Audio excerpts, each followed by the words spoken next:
All right, mute is off.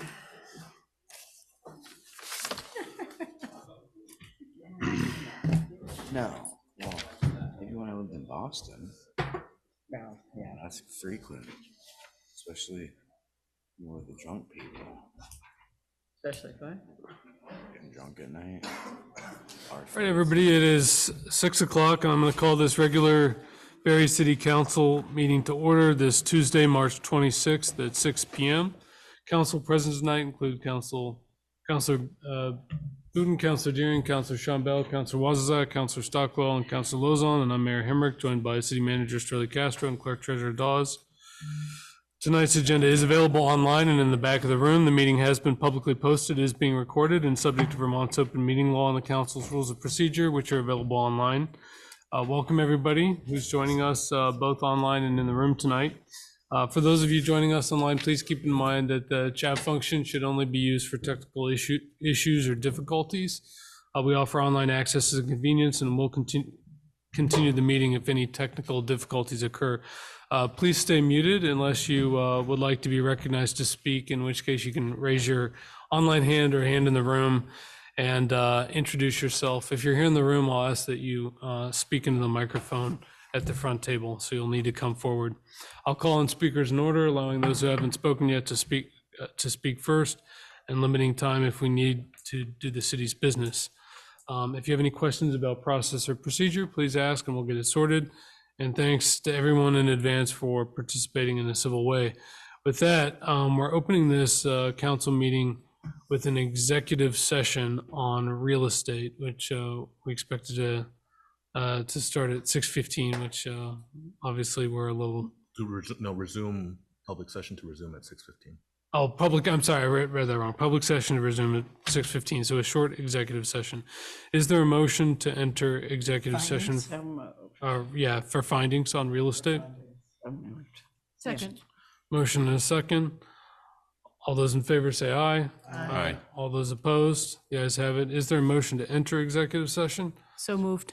Second. Are we inviting the manager and Stephanie, I assume? Yes, and Carol. And Carol. Oh, you always tell me no. Excellent. Inviting Stephanie, the manager, and Carol. Forced into it. And this is unrelated to a board of abatement, this Correct. session? Okay, got it. All right. So with those people noted, if there's no further discussion, all those in favor say aye. Aye. All those opposed, the ayes have it. Motion carries. So that means we need to kick you out temporarily. So sorry about that. So.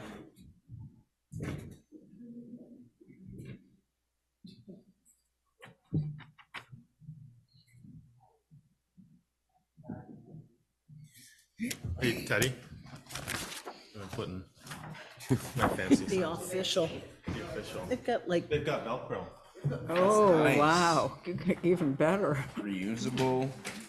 It's the best way to do it. Velcro and lamination. Printing them. Yeah. Should have a. And tape costs. Right. I cannot believe we're not getting executive session.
I'm going to request to remove item 9C4, which is the first reading of the amending the substantial improvement definition. Thank you, Mayor. You flagged this for me. This does have to start at the Planning Commission.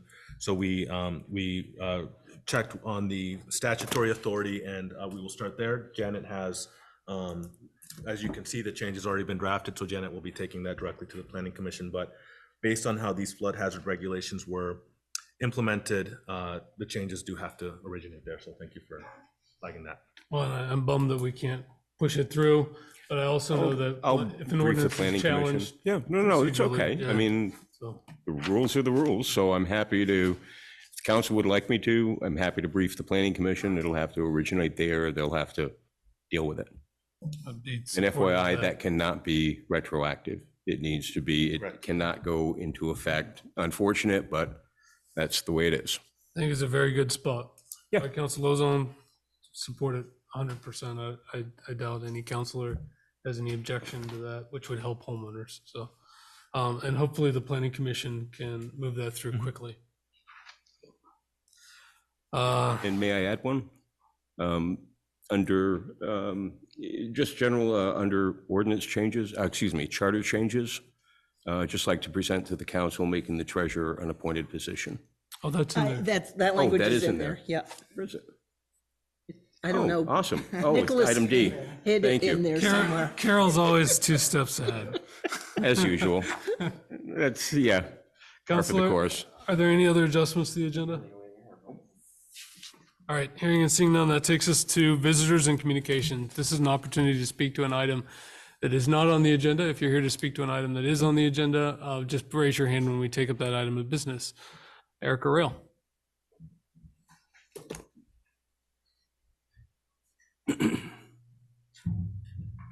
Thank you and good evening.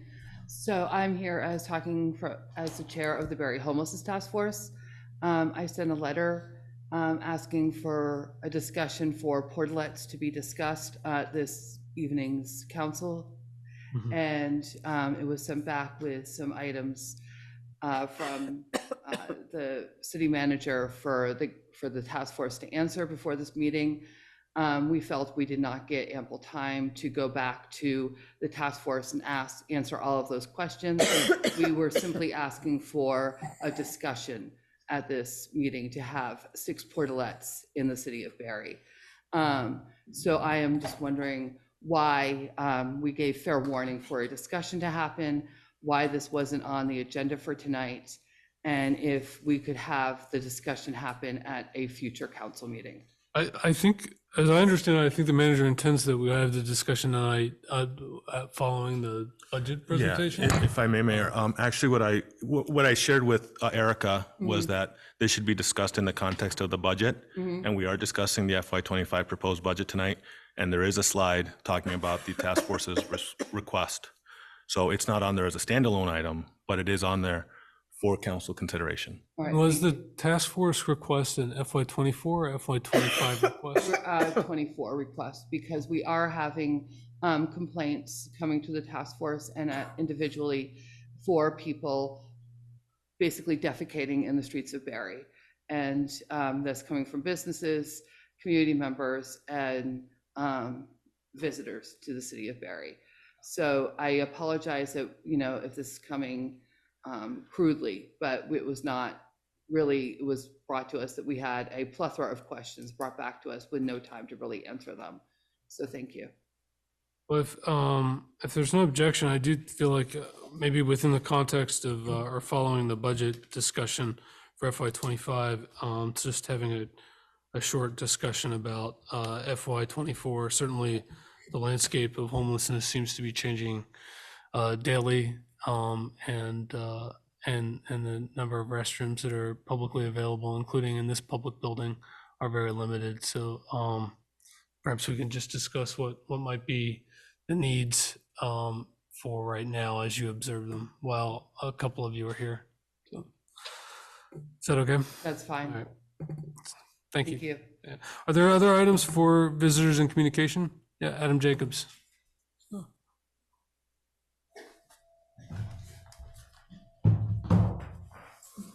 Okay. How are y'all doing? Great. My name is Adam Jacobs, and this time I'll be speaking on behalf of the Rainbow Bridge Community Center in our petition drive effort. Since the beginning of last year, we have been collecting signatures to get a $3,000 funding request on the town meeting ballot. The flood slowed down these efforts as we endeavored to commit our resources to residential support. The petition gathering has moved back into full swing as we have pivoted back to some of our original programming and have taken a look at our financials. With 1 week to go, we still have 200 more signatures to go and have continued to rely on the support of our community. Businesses, churches, community volunteers, friends, and family have all helped the effort. It has come to our attention, however, that because of the town hall meeting change that was decided on in the January 16th City Council, around 150 of our signatures would no longer count because they were gathered under the originally correct date. I understand that several candidates for office have been asked to regather their 30 signatures so that they can run for office. I'm asking for the City Council to recognize the significantly higher burden that 150 signatures entails. We have tried to gather what would now be 750 signatures to make up for the difference. We have gone out every weekend to sport events, polling places, wrangled volunteers, social media, businesses, local churches, and various organizations, and we still have 200 more we need with 1 weekend left to go. I am asking that this council make an exception to allow the 150 original signatures to be counted when we turn in our final forms on April 1st. The council has made exceptions in the past for the Washington County Mental Health, People's Health and Wellness, Good Beginnings to allow them on the ballot. This time is actually different. We are not asking for an exception to be put on the ballot. We are asking for an exception to allow the original signatures to count so that we can continue the process to be put on the ballot. You had me at We hello. We care deeply about the I think city. that's fair, Carol. I mean, to allow, And actually, I spoke with Adam about it. Sorry to interrupt you, Adam. Oh, great. There was precedent. We had a similar situation probably 6-8 years ago when Project Independence was collecting signatures for placement of a ballot question to extend their tax exempt status. And there was an error in the language that they had used on their petition. But the council accepted the petitions in the spirit in which the signatures were collected. And moved forward with placing, the correct number of signatures were collected and it was placed on the ballot. So moved. That's what I Noting that suggested. this is Second. not on the agenda, we'll have to ratify it next week. The only thing you have to watch, Adam, is duplicates, Yes. because that'll throw you off a little bit. Isn't it just a clerk decision? It's not a clerk decision to accept. No, I have to be within the statutory requirements and the petition language has to be correct. And council can ignore this? Council can accept and place on the ballot anything it wants. Okay. Second that. As I understand the ask, Adam, you're simply saying, so 750 are required? Just over 600 is what is currently required. so- What he's saying is they would Yeah, have to we'll replace. round to 600 those just to make the math 150. easy. Thanks. If 600 are required, you're going to come and you're going to see Carol with 450 signatures. Carol is going to say, oh, you didn't quite get to 600. You're going to say, but here's the other 150 we got the first time. Yes. And then you're going to come to the council meeting and I'm going to support you and I'm sure others on the council will as well. Okay. So you want me to come back when it's Well, on the you agenda? kind of have to for Okay. the ask. Okay. Yeah. Sorry. Okay. No. Thank you. But rules. Oh, that's it then. Great. Okay. So I will be coming back after the April 1st deadline then. and Yeah, that's because okay. what we'll do is I'll Okay. confirm everything and council will ratify their decision from Yeah. that. Awesome. You don't have to come back like physically, Adam. The Okay. clerk can present it to the council. Oh, There's okay. no legal requirement for you to physically. Wonderful. I really appreciate you all. Thank you. Thank you. Thanks, Adam. Are there any other items for visitors and We communications? do have a motion and a second. Oh, yeah, so- there's a, yeah. well, I thought we were bringing it back though. Well, Yeah, it was- we'll bring it back to ratify because it hasn't been warned. Okay. So there's a motion and a second. Can you restate the motion for the Yeah, body? to accept the 150 plus or minus signatures that were collected on petitions with the previous town meeting date. All right, that's the motion. All those in favor say aye. Aye. All those opposed? The ayes have it. Motion carries. That takes us to, well, are there any other items for visitors and communications? All right, hearing and seeing none. That takes us to the consent agenda. We have approval of the regular city council meeting of Tuesday, March 9th, 2024. We have the approval of the city warrants from the week of March 27th, 2024. We have some off licenses and permits. Yep, I've got a couple entertainment licenses. One is from the rehab gym for May 18th. This is a repeat of an event that they held last year. It's kind of an outdoor event. It's a deadlifting competition and a DJ, food vendors, art vendors, booths, various and sundry things. It's in the City Place parking lot, which is actually owned by the state.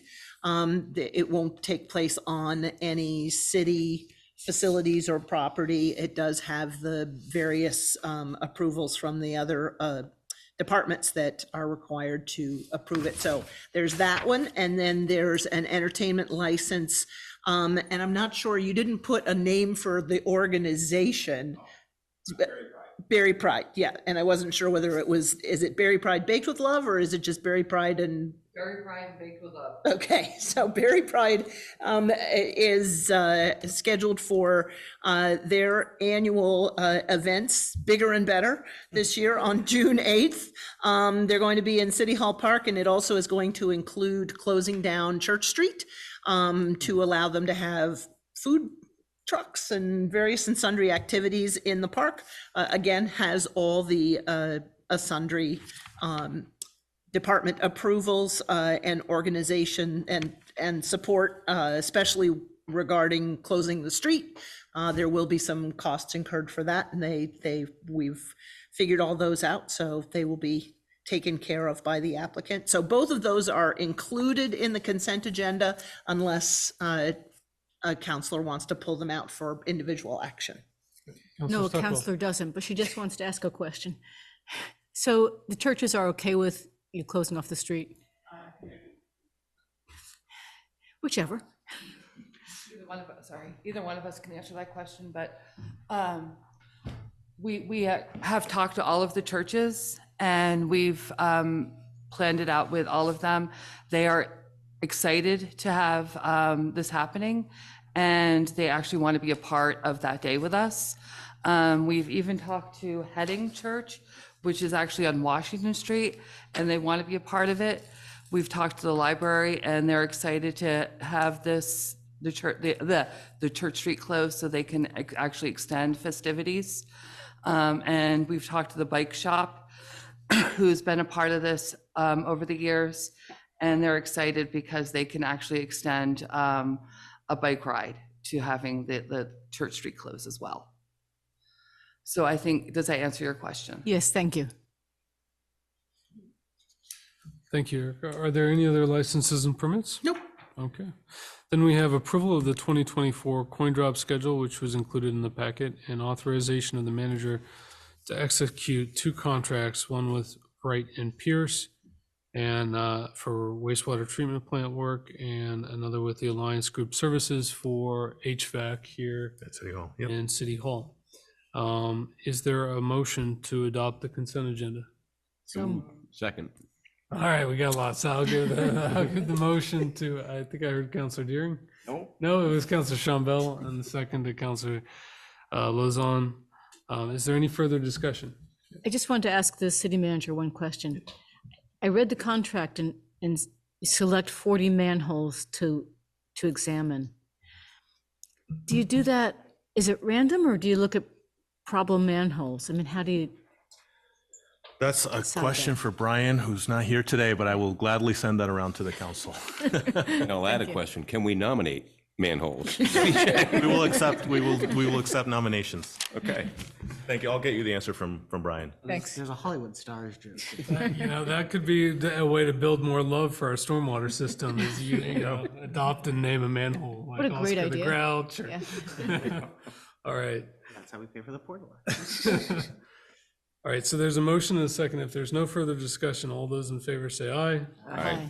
All those opposed, the ayes have it, the motion carries. That takes us to our city clerk and treasurer report.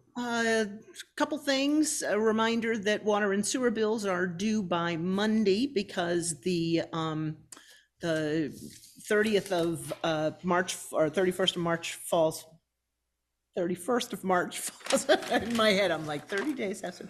31st of March falls on a weekend, so the due date is extended to Monday, which is the 1st. So stop by the office or whatever. We do have a small batch of Eclipse glasses that we are giving out. We're limiting people to 4 per family. And they're gone when they're gone. So if you're coming in to pay your water and sewer bill or license your dog, because they have to be licensed by the 1st also, you know, you can ask for some Eclipse glasses. And then just the last thing, there is information on the city website on the election page about the May 14th elections, about the offices that are up for election. There are copies of the nominating petitions and consent of candidate forms available. So people should feel free to avail themselves of those. The deadline for nominating petitions is after the eclipse, the same date, the 8th, but it's 5 o'clock that afternoon. So I will be running outside long enough to look at the eclipse and then coming back in. So. Are there any questions? All right, hearing and seeing none, that takes us to our Liquor and Cannabis Control Board. We have an application. Yep, we do have an application for a cannabis. It's for Terrapin Gardens LLC. It's an indoor cultivator tier 1 small cultivator license. And I'm not sure whether I had invited them to attend, and I don't know whether they were hoping to be able to make it. Cheryl, is Cheryl here? We're here. Yep, There you go. we Yay. made it. Perfect. That is Cheryl and Brian, who are the proprietors. I will say we cannot share their location publicly, which makes sense with a cultivator. That location is protected. But we do invite, we like to invite new license holders in to introduce themselves, and we like to welcome new businesses to the community. So I throw the floor to you. Just gonna be a small scale home-based business. Just trying to keep it small and make a little money, and hopefully at some point Get back to the community. give back to the community, and it's just seems like a good opportunity. Are there questions for the applicant? Motion to approve? Second. There's a motion and a second. Is there any further discussion? One question I did have, the cultivation will be indoor, right? Indoor, yeah. Okay. And are you anticipating taking any measures to mitigate any odors or odor trespass into the neighborhood? Yeah, I mean, I've looked into it. I'm hopeful no one will even notice. That's but there are certain measures I can take if any problems do arise. And are there certain requirements that you have to meet through the state licensing process as a home cultivator that are different or more relaxed than than say a commercial cultivator? I'm just not very familiar with all the I am a commercial. I mean, I am. It is commercial, so it's all the same. So we got to go through the steps just like any, some huge, large, tier 2, tier 3. You gotta jump through all the same hoops, Okay, have all the same, process and security and all that. thank you. All right, Council Booton? Just a comment, my abstention is nothing personal. I do it to everybody. Okay. There's a motion and a second. All those, if there's no further discussion, all those in favor say aye. Aye. All those opposed? Abstain. The ayes have it. Motion carries. Thank you for coming in tonight. All right, thank you. Thank you. So that takes us to, and there's no liquor items, right? Nope. Nope. Okay, so that takes us to our city manager's report. Thanks, Mayor. And Councilor Stockwell, Brian, is checking his phone, and he said that the manholes have not been selected. They're probably going to look at clusters. They're reviewing the current CCTV coverage, and they'll supplement as needed. But if anyone has a nomination, I will accept them, and we'll do our best to get them in.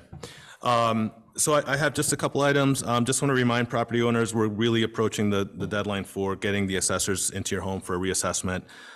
So if you were in the special flood hazard area, you got a letter. If you get a reassessment done, it'll adjust your taxes for the following year. So if you're interested, encourage you to contact the assessors to schedule an inspection. 802-476-0244 or assessor@barrycity.org. We're going to open up we have a ribbon cutting plan for the BOR turf. We're very excited about this new year-round use of this facility. That'll be Saturday, April 6th. From 11 a.m. to 1 p.m. So we encourage members of the community to come and be among the first to check out the new turf. We're going to have some game stations set up, and 5 lucky raffle winners will get a 1 free hour rental. So encourage you. And again, want to thank BYSA and the town of Barre. This would not have been possible. This is a really good example of an organization and 2 municipalities coming together for doing a really good thing for the region. And so this is not a Barre City initiative. This is a joint initiative, and want to thank our partners, because otherwise we wouldn't be talking about it. Winter parking ban will be ending by the next time the council meets. So just a reminder that ends on midnight, a minute after midnight on April 1st. And along those notes, I want to note that we are really excited about rolling out a city-specific notification system. It's going to start rolling out this summer.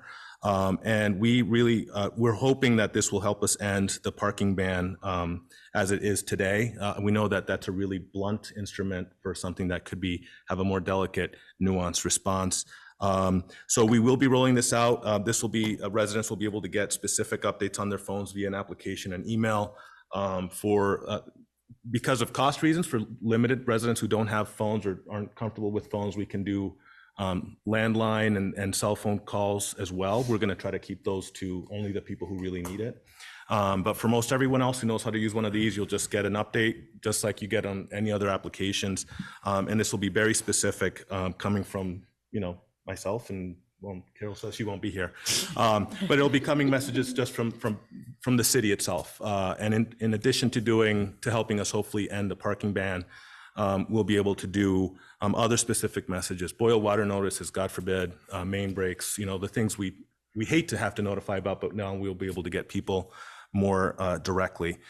So very excited about that. Just, encourage residents to be on the lookout for the rollout. Like I said, that'll be this summer when the contract goes into effect. And we're really excited about all the possibilities that it has for us to connect with our residents.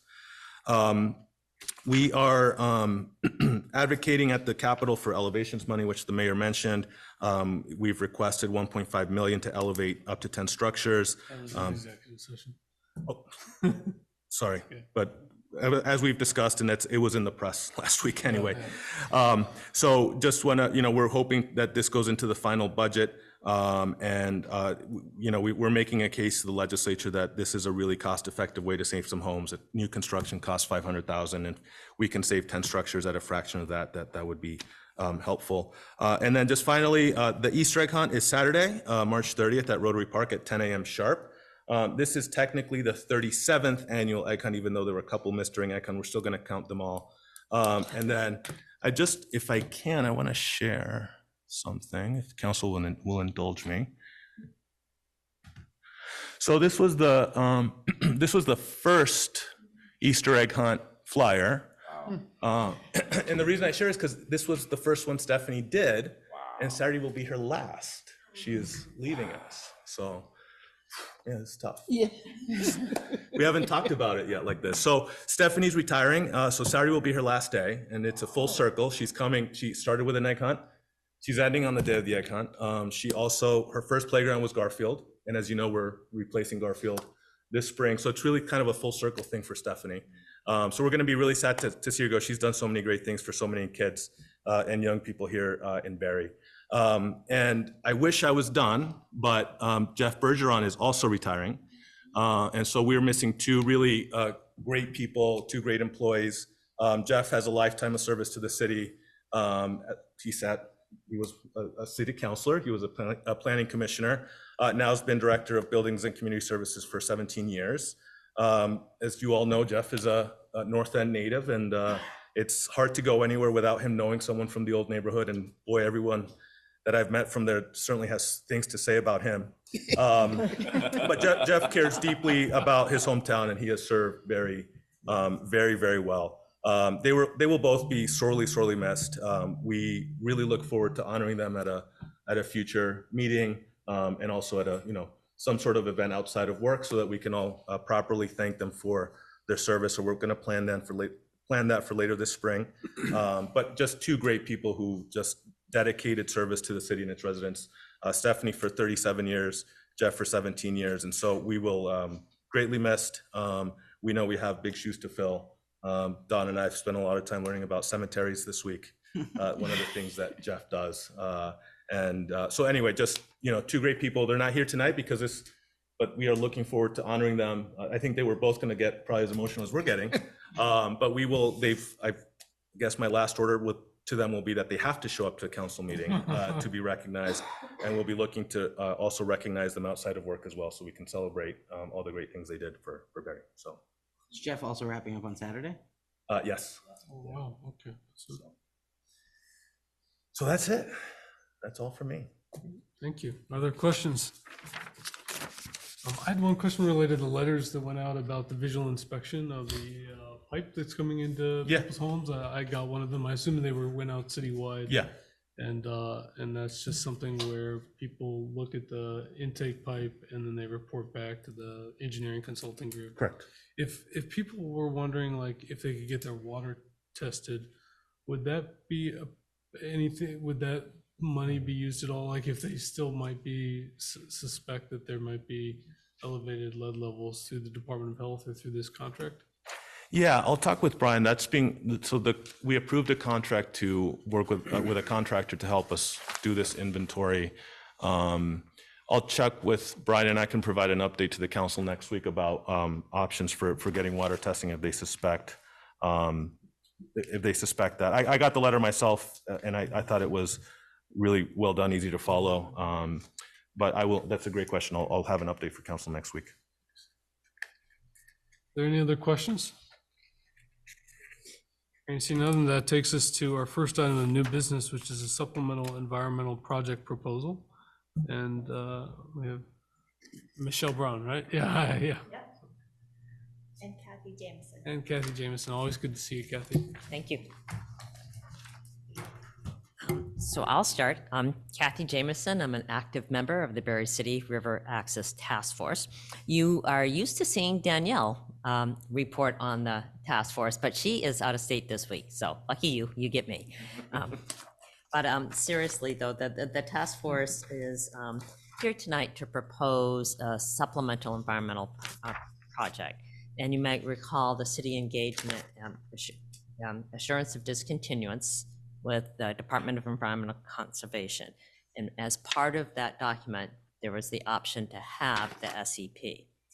And my understanding for SEPs, the city cannot pay itself to do an SEP. So the Barre City River Access Task Force has reached out and partnered with the Friends of Winooski. And so I'm going to turn it over to Michelle to explain, and we collaboratively developed this proposed SEP, but I'll let Michelle explain it, and then we're happy to answer any questions that you have.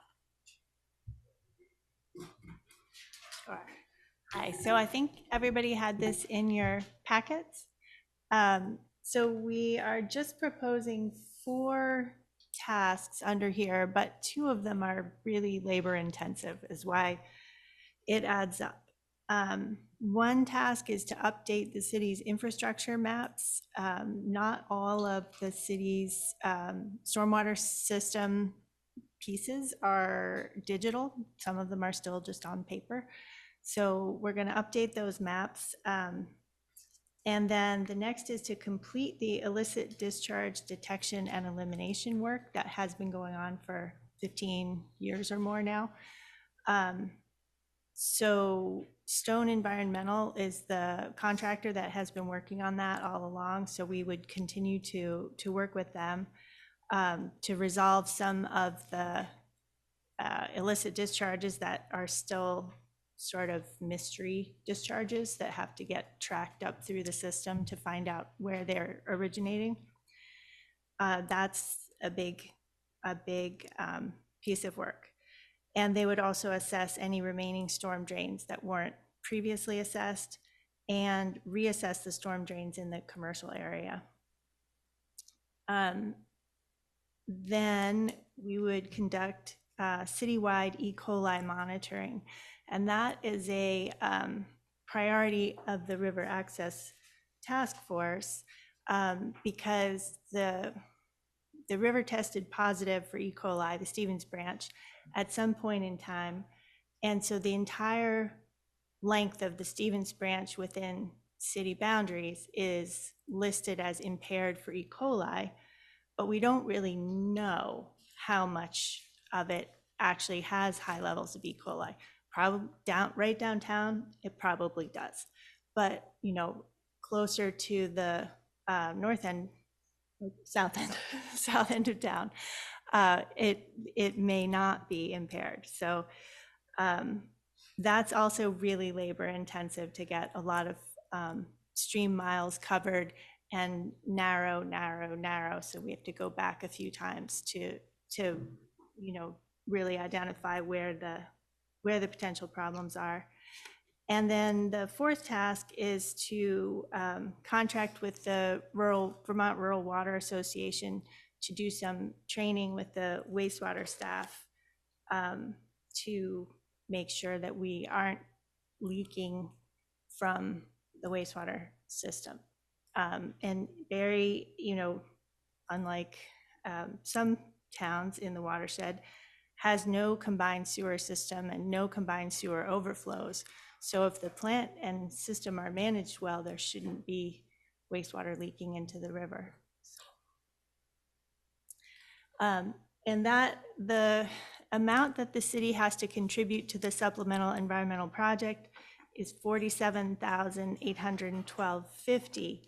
And this sort of package of work that we're proposing comes to a total of $65,320, which means the Friends of the Winooski will be raising an additional $17,500 to go along with the SEP so that we can accomplish all of these tasks. And the benefit of having a SEP rather than just paying a general penalty is that that money stays locally and it's getting something done environmentally here rather than just money going into the state general fund. And by partnering with the Friends of Winooski, they're bringing additional funds to the project. I would say that the rules on SEPs are that they can't benefit the violator, which in this case is the city. So it can't benefit the city, but I think it can benefit the community. There's a little nuance there. Sounds like a real win-win. Are there questions, Councillor Stockwell? I thought there'd be a little overlap between task 2A and the wastewater treatment facility research study. Would that be a concern? So the timing probably will not be an issue, but what do you think, city manager? On task 2A. 2A of the SEP and the contract for the wastewater treatment facility, there'd be some overlap between tasks there. I mean, It's possible, but It's certainly possible, but I think the rate of this will be, I think, probably move faster than that work, is my sense. I think this is sounds like a great project. I think it would be really beneficial to the city, community. Thank you. For the E. coli, is that upstream of the wastewater treatment plant? Yeah. And would that be caused by like one failed septic system, or what would typically be a contributing factor to E. coli presence? So there can be a lot of different factors, and one is the illicit discharges, where you could have things could be cross-plumbed, like, you know, the wrong pipes connected to each From other. our own stormwater system. From your the wastewater system could be incorrectly tied into the stormwater system. Like sometimes we find, you know, I can think of two examples in Montpelier of commercial buildings that had a bathroom that was installed later, and, you know, with the complex utilities underneath the building, whoever installed the bathroom just plumbed it to the wrong outlet line, and that was going directly to the river. So or it can be a leak. If the wastewater pipe has a break in it and is leaking, that can then make its way to the river. But also it's wastewater. It's, people not cleaning up after their dogs is a significant source of E. coli. In Montpelier, we found a huge colony of pigeons that were roosting under a bridge, and it was just such a concentrated, large population of pigeons that we think they were contributing to a high E. coli level there. So it can be a lot of different factors.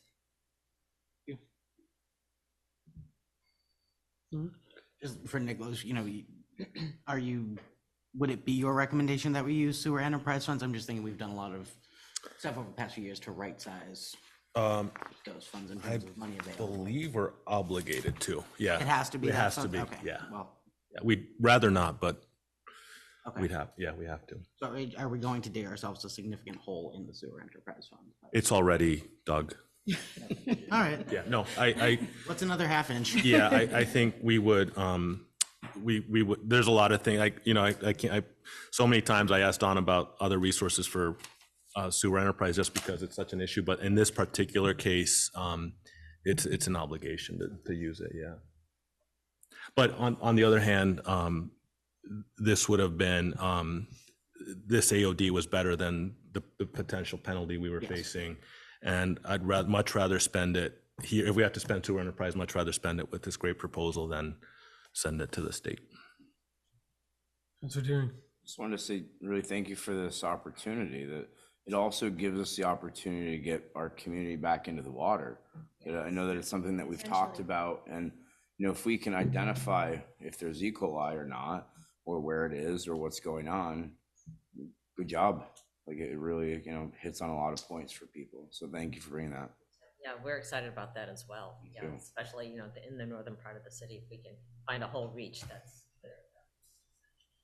southern. So the process moving forward, if you are in favor of this, would be to, if the city is supportive of this, the city would need to submit this to the Department of Environmental Conservation, because they would need to review and approve it as an approved SEP. And then once the Department of Environmental Conservation approves it, then the city would need to cut the check. So you're looking for a motion that the council support and approve the SCP as presented in the packet. So moved. There's a motion and a second. Yep. Any further discussion? Hearing and seeing none, all those in favor say aye. Aye. All those opposed? The ayes have it, the motion carries. Thank you. Thank you very much. Kathy and Michelle. I hope Thank you for all your the EC work approves it too. for the watershed.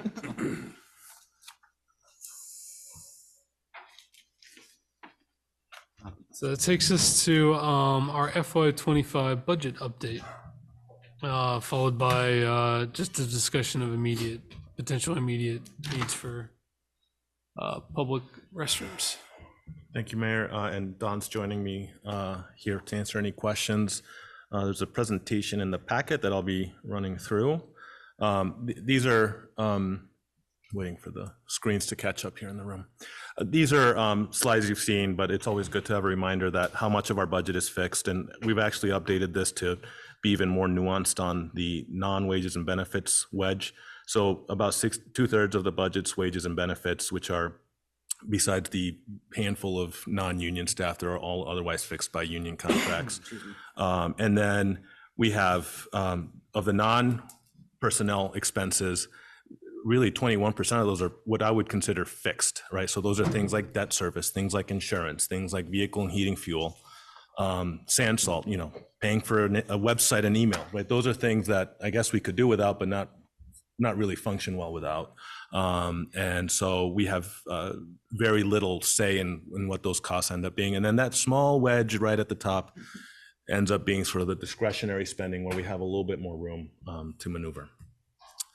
And then this is a similar slide and also, ties our hands a little bit. And this just says where the first slide was where the expenses are. This says where the money's coming from. And that big blue wedge is property taxes and pilots, representing almost 3/4 of it. The next piece is city generated revenue. That's for mainly civic center fees and permits, fines, all those kinds of revenues. And then that smaller share, which is now much bigger than it normally is federal and state assistance. And so thank you to the state for the additional operating funding. That's why that's 8% this year. I put a table here on the side so you can see the change from year to year. That state assistance we're expecting in 25 bumped that up by 7% as a revenue source for this year. Normally that federal and state wedge is about 1%. This is just a reminder on the budget conditions we were facing as we went into this process. We had about 5% contractual wage increases from our collective bargaining agreements, 13% healthcare increase costs. Those are set by the Green Mountain Care Board. We had $497,000 in projected expenses. Those are from contracts that have steps in them. Those kinds of expenses where they're jumping up either due to vehicle consumption or vehicle fuel prices, those kinds of things. Those were just built-in costs that we have to account for just from our day-to-day business. And then, of course, we had, unfortunately, the depleted fund balance due to prepaying for flood expenses and the loss of grand list value from the flood as well. So where does the budget stand? So this is the then and now. The then was the last time we talked about this, which is right on January 9th, which is when the council, I think, wisely decided to delay town meeting day. So then we had identified $526,000 in very deep cuts to services. And now 280,000 of those cuts, the most painful ones, are restored. Where were we then? That in order to restore the deepest cuts and maintain a fairly predictable projected tax rate increase, we needed external funding assistance. And now, very thankfully, $1 million in state funding secured by the legislature that we're eligible for in the Budget Adjustment Act. And then, and back then, following council feedback, we had targeted a 5% tax increase to allow for the restorations of those cuts, assuming we'd gotten some external funding assistance. And now the budget that you received in the packet is in that range. We're with a projected tax rate increase of 4.85%. So just a very simplistic, so we've restored, the big pictures, we've restored $280,000 in the deepest of cuts. We've added $1 million in state funding to the budget, and that's where we get to a 4.85% tax rate increase, which is the amount reflected in the line by line in the packet. So some key restorations and investments listed here. Initially we had eliminated funding for the planner position. We've put that back in. We heard you loud and clear on cemeteries, did 100% restoration of the cemetery's seasonal staff. So that's in this budget. Did a full funding of Aldrich Public Library. So this gets them to their budget request. This doesn't get them to flat funding. This is to the library's budget request. Another great partnership with the town. This budget includes full season use of the Barre Town Yard waste disposal site And it restores the bulk waste removal events, which is very, very popular. So I think things that our residents, we hear from our residents quite a bit, are in this budget, and very, very excited about full season use of the town yard waste disposal site. I think that's a win-win for both communities as well. And then some other changes made since January. So plus $5,000 in expenses, that's in red because that just, more money going out the door. But that's the messaging system I mentioned. That's for the regroup contract, which we think is very, like I said, really excited about the potential there for communicating with our residents. We've added $8,000 as an investment to Public Works for an asset management software. So this is beyond a Manager Plus that we were going to be looking for fleet management. This replaces that. We never got Manager Plus off the ground because the flood hit, and so we canceled that. Very excited about this software, which does not just the fleet management, but also infrastructure management. So, which we are, I think, in desperate need of. We're going to have a lot more information for our crews out on the field. They'll be able to, with tablets, identify work orders and sites and locations. So just a very exciting move for our bring them really forward into the 21st century. And then we've also adjusted the police department overtime budget to reflect actual expenditures. I think we were very optimistic that we would see this spending come down. I know the chief has worked very hard to limit unnecessary overtime. Unfortunately, they have 5 vacancies. And so their second shift in particular has a staffing issue, which causes mandatory overtime. Until those vacancies are filled, I think it would be irresponsible to not assume that these expenses would realize. That last one in green is a positive, which is we recognized additional dispatch revenue, which the police department is doing dispatch for Randolph, forget the other towns, but several other towns, and they have steps in their contracts as well. So we're recognizing that additional revenue here as well. This is the budget request from the Homelessness Task Force, and Council, you all received this in an email, but just for folks in the public to see this as well, there's an $18,000 request for 6 accessible portable toilets to be deployed throughout the city on a year-round basis. The funding source is not identified, so assume it would be property taxes at this point, not grant funded. And below there are the questions that I had sent to the task force about whether this is one-time expense or if it's recurring. So do we have to assume this cost moving forward? The stakeholders that were engaged as this was developed, and just the number of portables, how it was determined that 6 was the appropriate number, whether they needed to be deployed year-round. I know, for example, that the council has wisely also added in our baseline budget $6,000 for a wintertime warming space. And unfortunately, the library did not open that this year. But that would be, I think, an alternative to wintertime portables is to use the money that we have for a warming shelter, which would include access to a restroom. And then I know in the winter, some of the homeless population also has access to the voucher program. So I just an open question whether the 6 are necessary in the winter. And then just if there was awareness of other communities where it has been done, so we can ask about implementation, any concerns or challenges with rolling it out. And I did get an answer to that Montpelier has deployed portables and for broader use, including at Hubbard Park. So and council knows my opinion from the email chain, but I think in this current form, I think this is probably excessive. And so, but that's not my decision to make. This is, certainly for council to weigh in. And that was really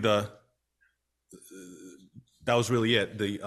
I think we were in a good place. The last budget we presented you was assuming around $1 million in external funding, which is why you don't see a lot of changes in what we're showing you tonight. So that state money certainly helped us, I think, come to you with a more reasonable product, and we're happy to answer your questions about it. Councilor Wozniak. So just, do you want to talk about this, the portables now? Mr. Mayor, you added the Do we just want to do it now? Well, I think that maybe there's this FY25 piece and then an FY20, then an immediate need. I mean, we just heard about E. coli in the river, and I can only imagine there's quite a bit of open defecation happening where with encampments along the river. And I know when I walk into any city hall in any community in the United States of America, I would expect that there'd be a publicly available bathroom, and there isn't one in this building. So I'm wondering, what do we need to do to get, so that the city is operating some public restroom somewhere that's open to the public, so. Yeah, so I would say, I don't know if 6 is the right number or not, but I certainly think that this is a need that's out there. The warming shelter that you brought up, it didn't open this year. We all want it to open next year, but it might not. And even at that point, it was only for a set amount of hours during the day. I think it was 2.5, 3 hours that space was open. So that's 21 other hours where there's not a bathroom available. Of course, the library is there, but again, only open for certain hours. The lack of accessible public bathrooms in both Barre and Montpelier is not, news. It's the gas station right in downtown and the library. That's pretty much it. So, I don't want to say, right now, I don't want to say, yes, we're going to spend $18,000 for 6 of them spread out randomly throughout the city, but it's a need that's there. It's only going to get worse as the legislature, well, I should say the administration of the legislature continue to unhouse people from the voucher program. And the folks that were exited are still available for the severe cold weather programs, but those are very ad hoc and they get turned on and off. So, and to the mayor's point, there's not an accessible bathroom here for the public. So I think it's a very blatant need in both communities to have accessible public restrooms. So my instinct would be to have the manager sit down with the task force and come up with, all right, maybe it's 4 of them in these 4 locations for 12 grand or something to that effect. But when we're talking about restoring $50,000 for police overtime, which I understand those are expenses that tend to incur whether we budget for them or not. With $1 million in state aid, we can find less than 20 grand for some porta potties throughout the town, I think. I mean, particularly until we have some city-operated, publicly accessible restroom, it seems the only responsible thing for the city to do to offer some place for people to meet their human needs in a dignified way. And if we're really going to get 25,000 people here in a few weeks, we should have we should have a hell of a lot of them. Yeah, I mean, the partnership is getting portables for the Eclipse event for sure. Would anybody object to Councilor Wazazak's suggestion to have the manager sit down with the task force and come up with a workable solution? Councilor Stockwell? I think that's an excellent idea. And I know that Barre Congregational Church was willing to pay for at least 1 or 2 porta potties a couple of years ago, so they might be a source of funding. The Aldrich would theoretically be still entitled to the. Well, the funding is not tied to an organization. It's tied to the need, the But for the 6 function. we didn't use, the 6 grand we didn't use this fiscal year because it didn't. Yeah. Could be. Oh, it's available. Yeah. It's So is that's it maybe 12. Spent in flood expenses. Yeah. We're in the red. Right. It hasn't been spent for that purpose. Let's just put it that way. Yeah. And I saw Councilor Stockwell, then Dr. Finner. Can we develop a public restroom downtown? I mean, I suppose we could look at possibilities. I mean, we'd need space and utilities. I think San Francisco did that and it didn't work out very well, if I recall. And there's also plenty of communities that have them and it works out fine. So.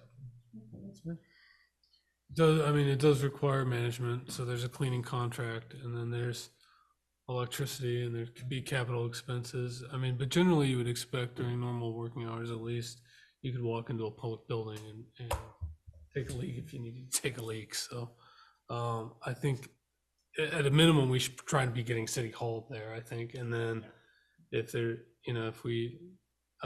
but perhaps broader, to have something that relieves the burden of merchants providing restrooms. That could be a win-win for the small businesses downtown.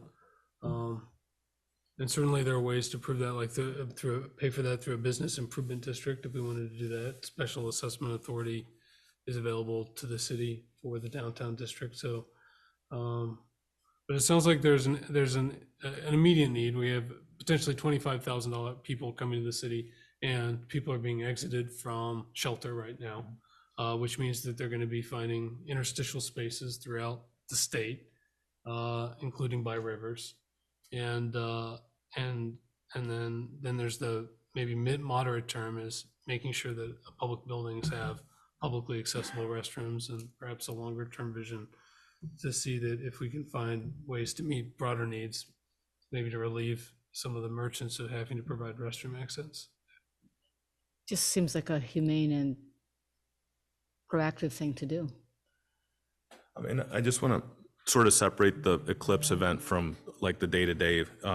The partnership is hosting the Eclipse party. The partnership is getting portable, so we're not expecting all these people who may show up to just be looking for a place to go. Tracy's doing great planning akin to what she does for the Heritage Festival.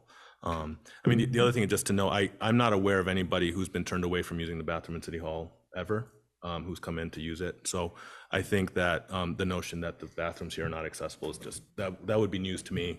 I think it'd be disability. You can get to the men's room. You can get to the Barre Up room. Yeah. Okay. Yeah, it's accessible, fully accessible. Oh, okay, good. That is Yeah. good to So know. That was my I impression. think there's a difference between City Hall becoming a warming shelter where people are congregating, where people are working. We have, staff who are separated in different hallways and records and things like that. But if someone has been turned away from City Hall's bathroom, I'd love to know, because that's just not my experience. So. I honestly, I had no idea that there was an accessible bathroom available. Yeah. So I've only seen the sign on the door. It's totally accessible. It's the first one not in City available Hall. to the public. So, so then, it's Dr. Finner, you had a question, and I see Councilor thanks. Lozon, Yeah. and then I think we probably need to look No, back he to the was budget. first. Comment that the idea of sitting down with the manager to talk about FY25, I think is a good idea. I'll have to talk, of course, with the chair, Erica Rio. Our next meeting is a week from tomorrow, and we have to warn on Thursday. So putting an item in discussion with the manager is a good idea. I will say that some of the questions that came back to us were not questions that I thought were appropriate for the task force to have to answer. For example, what is the source of funding? We were submitting it to be funded by normal funding in the city because it's a normal expense. We can certainly look at possible places that would help out or something, but that overall net amount we suggested were based on figures that the manager gave us, and I've already heard somebody say that something of the order of 18,000 in terms of the larger budget is not a significant percentage. With respect to the remainder of FY24, because we do have a need now, we might take a look at what the partnership is going to have for the Eclipse and where, and perhaps continue some of those at city expense for the remainder of the fiscal year. Now, I see Councilor Wozniak nodding his head. Now, if that's a realistic possibility, that probably does not have to wait, should not wait for a task force meeting, but an informal body of just a few people working with the manager and the partnership to get that done ASAP.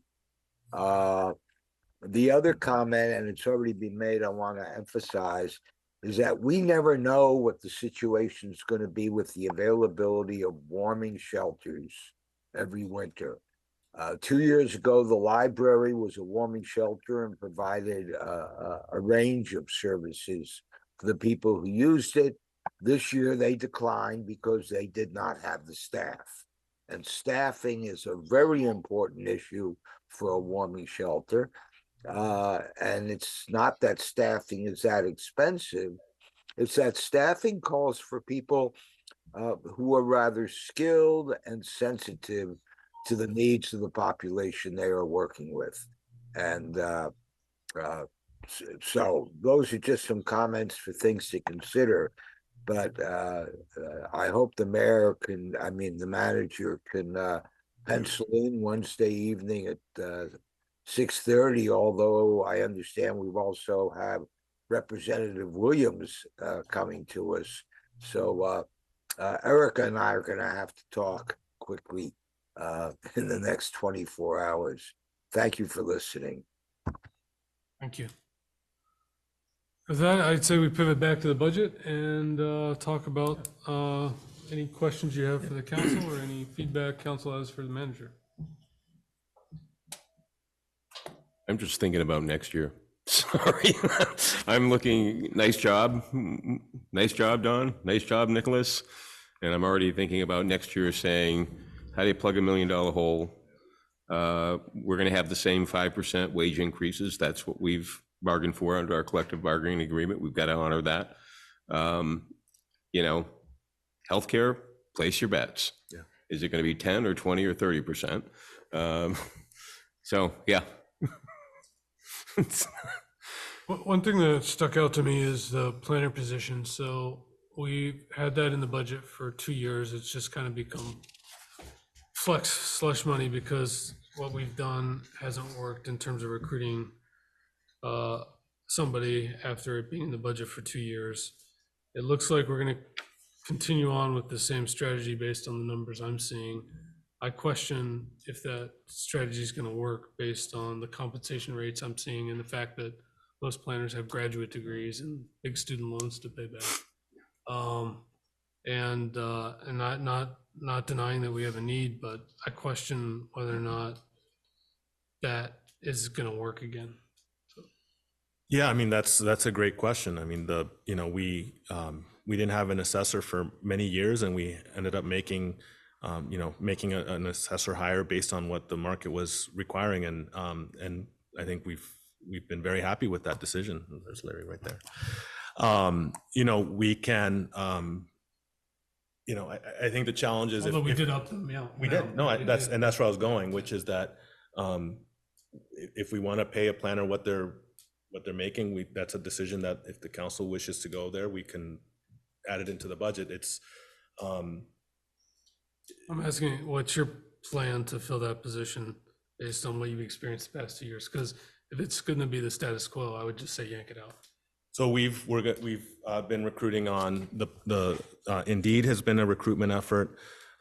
We've started posting them on Facebook. We have them.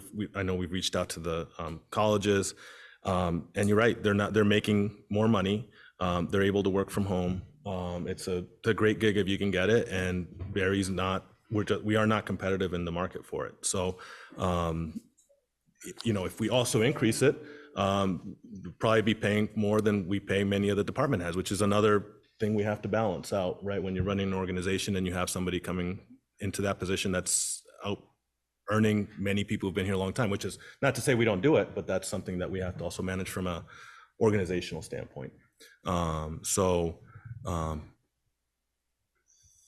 If council, I mean, we can, it's a roll of the dice, and we may not find someone. Unfortunately, the market is tough, and they're able to take the jobs that they want, and oftentimes working from home, which is not what they would be able to do in Barre. So when you subtract out the benefits from the 91, what do you end up with? It's like salary rise 50.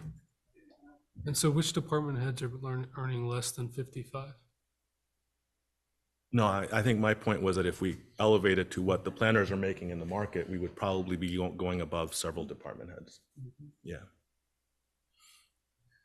I saw a lot of restoration of like $10,000 lines here and $10,000 lines there, and just as a matter of priority, I guess my feedback would be that doesn't look like it's budgeted to fill a position.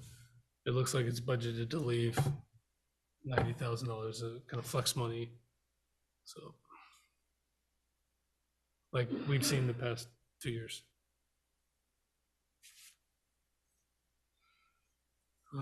Janet, use another.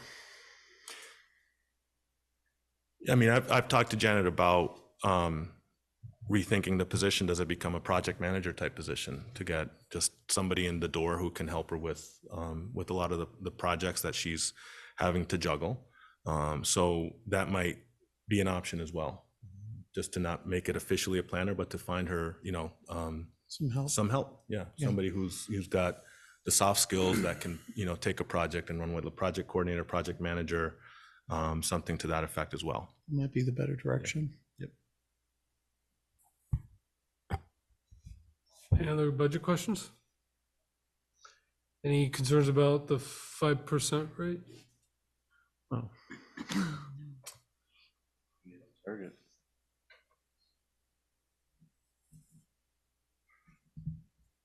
Okay. I mean, everybody has concerns about increases. I mean, but we're in a position where we are because of the past, right? I mean, the flood kicked us, and unfortunately, that's how much we can do. It's no fun to cut, I'll tell you that much. No. So do you have, when is the council going to start the process for the next year's budget? I'm not, like, May again, I mean, we 15? sat around, but I think it's important because I have, and I know we're nerds of the same color, Don, so it is so ugly. It is so bad, because I'm trying to predict what is lost, and we're going to lose grand list. There are going to be additional abatements. We'll likely carry a deficit for this fiscal year into, it's bad. It's scary.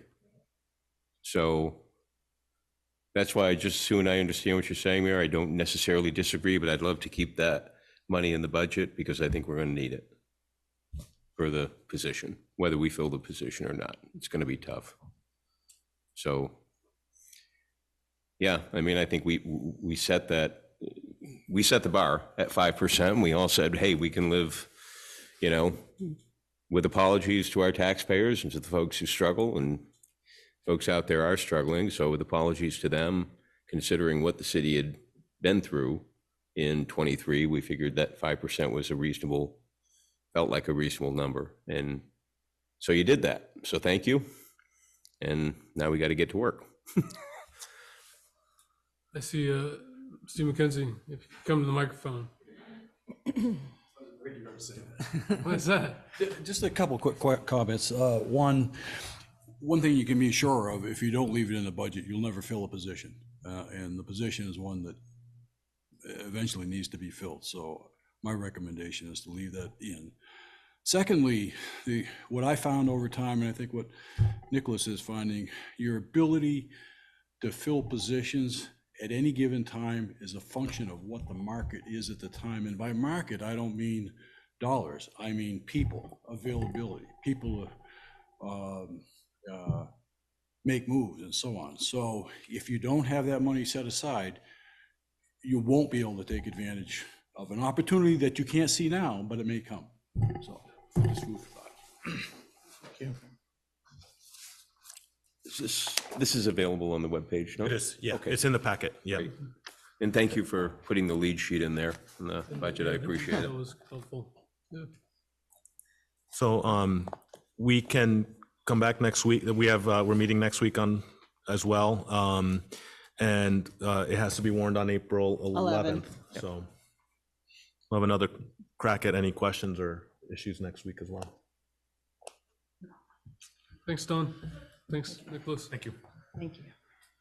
So then we have some follow-up items from the housing meeting. So the first one is a suggestion to create a $250,000 ARPA-funded housing trust fund. This was an idea adopted in our housing strategy back in January. We have $1.8 million in unspent ARPA funds.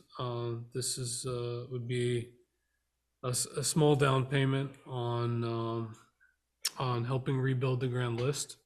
And the thought is that we commit the funding now, but ask the Housing Task Force if they would be open to making recommendations on how the trust fund would be set up governance-wise, its potential uses, and opportunities for sustained revenue sources over time. Councilor Wazza.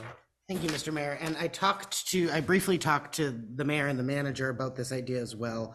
And I think that there's a lot of opportunity, and we heard a lot of willingness last week from Down Street, who is familiar with structures like these in other communities, and they seem to be a willing partner. But, you know, in reflection of the fact that everything costs way too much, and we do have a large outstanding balance of ARPA money that we have to commit by the end of this year, I would encourage the council to increase the down payment, for lack of a better term, in the trust fund to $450,000 to $500,000 worth of ARPA money. Talking to the manager, we still had 200 and something in the community projects.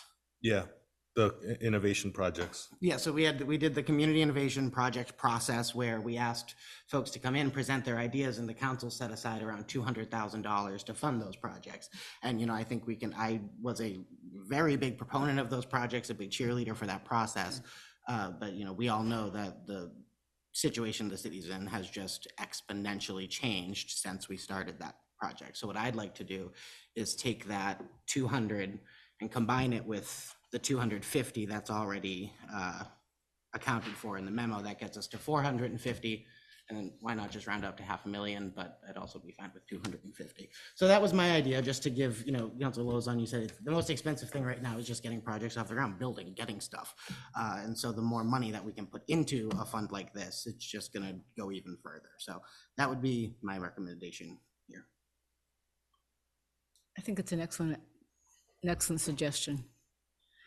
It'll enable us to do a number, you know, even if we use Down Street, we could just say, here's what we'd like the money to go for. We'd like it for ADUs, we'd like it for infill, you know, we'd like it for workforce housing development. All those things would attract and retain young families, which is what we desperately need. So it just seems like this would be a big win for Barre. Lozon. Not saying no, Teddy, but I'm saying no right now. We could declare the money spent. We could put all of the ARPA money into some sort of community fund. And then we could look at what our options are and kind of let our future unfold a little bit. You know, we're already looking at $1 million deficit in the next fiscal year. And I think I'm like I said, I'm not saying no, but I don't even know what the need is. It would almost seem to make more sense to me to ask people, well, what do you have for the council to consider the funds spent, which puts them in the general fund, move them out of the general fund so that we're a la what you always do to me at the end of the year, so that we don't have to use it to reduce the subsequent tax rate. But then, like I said, let our future unfold a little bit before we go committing $450,000 or even $250,000 that we may really wish we had back 9 months from now. If I could follow up, I think that's a fair enough point. And, you know, I think that the fact remains that the only thing that's going to dig us out of the post-flood hole is increases to the grand list. And the only way to do that realistically is to get some developments off the ground. And we need to be providing folks with the tools to do that as quickly as possible. And I see that putting this money in a trust fund like this and instructing that we work with Down Street to do it seems like we could get this thing stood up pretty quick. So, you know, I understand what you're saying. Wait a little bit to see what the situation looks like a year from now. But as you just said, when we're going through the budget thing, it's going to look shitty a year from now. And the only way we're going to get out of this is by increasing the rate. Well, you know, it may not. I mean, we do have, I'm the eternal optimist. And I believe that, you know, there are other tools available. I know the mayor didn't like one of them, which was tax stabilization within the TIF district. But my proposal was for specific legislative relief that would hold our TIF district harmless, not decimate the TIF district. So, you know, we still have the North End project pending. A year from now, we're going to know likely whether there is a path forward or not. we're certainly not going to turn the north end around in the next year, but we're certainly going to have a much more clear path forward. And there could be easily 80 to 100 units. Prospect Heights. It's just so, like I said, Teddy, it's not that I don't like your idea. There's just so much uncertainty right now. I think we have to let people know, look, we're willing to consider anything. And if you have projects and part of that $250,000 or $450,000 could benefit your project and we could get a return to the city, I'd be all for that. There's just a lot going on right now.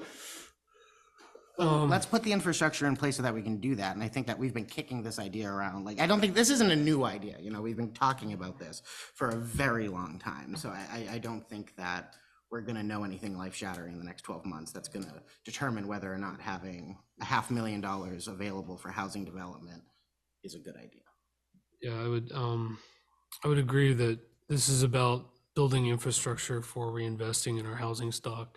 But it's also, I think, I look at it a little bit as an investment in home ownership. I took advantage of a municipally operated, as I mentioned in a prior meeting, revolving loan fund. It helped me step into ownership and fix up an old home in a community that could have lost that opportunity along the way. And when you say there's not no need, there's a desperate need based on what I hear from constituents. And I think about a gentleman in Ward 1 who went to sell his house, and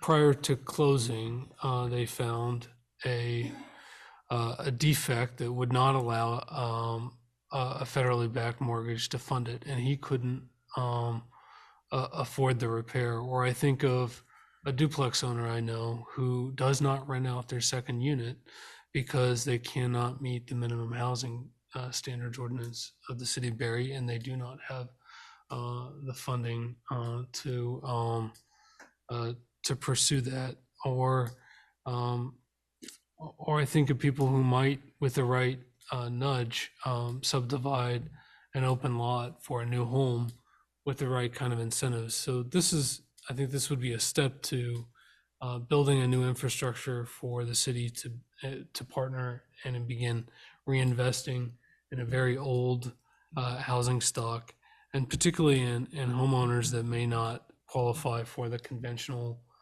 support systems, to fill those gaps and to make repairs and grow the grand list and bring units back online. And so, 250,000 in the grand scheme of things of the projects like we're talking on the north end is a pretty small start, but I still think it's a significant step in the right direction. We have all voted and agreed that this is the strategy that we want to run. It's now before this body, and the time to get started on this was, the best time to plant a tree is 20 years ago. The next best time is today. So, and today it's before this council. Councilor Booton. Yeah. So there's a couple things. One, it shouldn't be lost on us that doing this is similar to what Councilor Lawson said. We're giving money in advance. The only difference is that this is money that we currently have.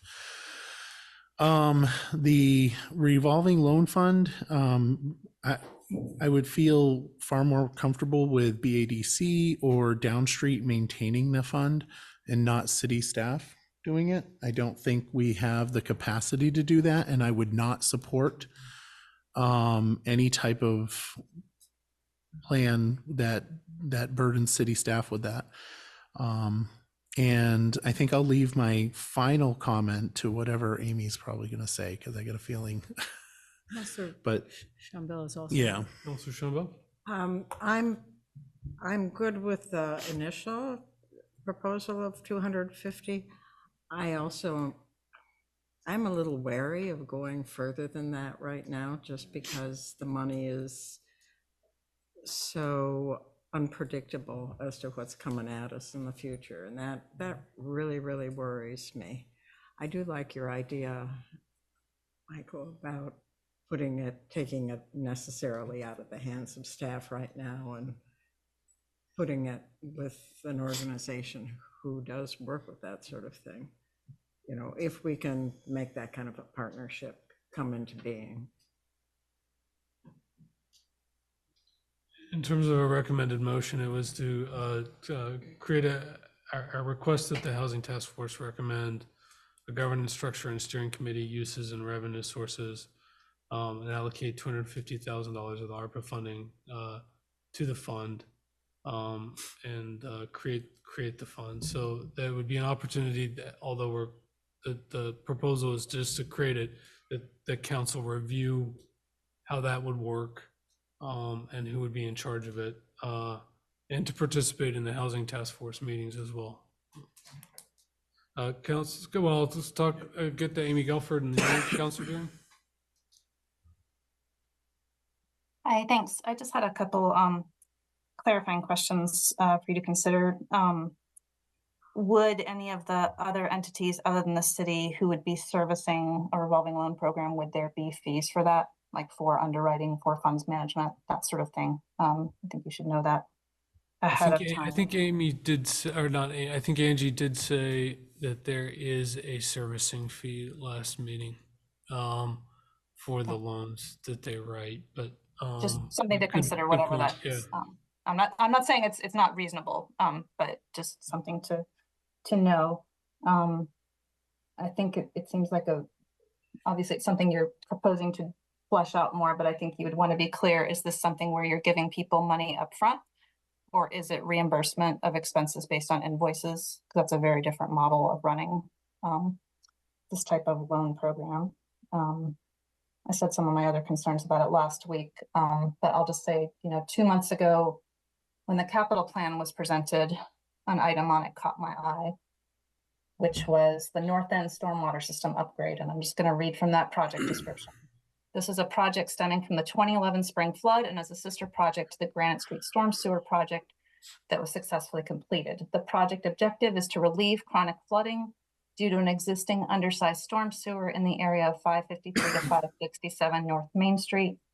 The project estimate is $294,000, and we were told at that meeting that that the design was done, but that there was not money available to complete the project. And I think that is a project that if the design is done and there's money available, that seems to me to be a project that would directly benefit city infrastructure and a number of houses in the North End. Councilor Wozniak. Yeah, I just want to, also reiterate that there's also more ARPA money. So just, to Amy's point right there, of a project that could come up that we should fund. There is still, as of now, another, currently, yeah, I was reading that backwards. So if the city approves the allocation, the $250,000, there is still approximately $1 million there in ARPA funding that we have to decide what to do with. So I guess I would make the motion to. Before you do, I just, Councilor Deering wanted to make a comment. Yeah, so personally, I have some issues trying to allocate 250,000 or even close to $500,000 when one of the motions here is to request that the Housing Task Force recommend the governance style for a steering committee, uses and then revenue sources to sustain the fund. So with all of these unknowns, I have a really hard time trying to support this, and kind of even think that maybe some of this information should have been provided in the action memo. So some of us would have had that information to know how this is going to be done. Because I guess there are a lot of really good questions that need to be decided between, how the money is going to get spent and how the program really operates. So I think that to allocate any dollar value whatsoever without knowing how things are going to be done, to me is foolish. Councilor Stockwell and Councilor Wozniak. Identifying a funding stream for future sources of revenue is an important part of this. On the other hand, we've got to do something about housing, especially to making housing available for people who need to buy into housing, for people who want to work here. We have got to do that. And if we let a developer develop, which I think is a great idea, but we also need to encourage small developers, and we need to encourage small homeowners, and we need to encourage duplexes and ADUs. And we can easily do that with this funding. It's a great avenue for people, and it would give them a chance to own a home. That would be That's hugely stabilizing for the community. For the family, for the community, it is a great investment. It is also only 250,000. It is not a fortune. And the other thing is that Down Street already does this. So we could go to the all-in housing task For force and other say, municipalities. yeah, Yeah. yeah, and say, hey, here's what we'd like to target ADUs and infill housing particularly with this money. That's a very clear thing to do, but also we can ask the committee to do that and come back to council with a proposal. Hey, can I make a correction that I caught while we were here? There'd be 1.6 million in ARPA left.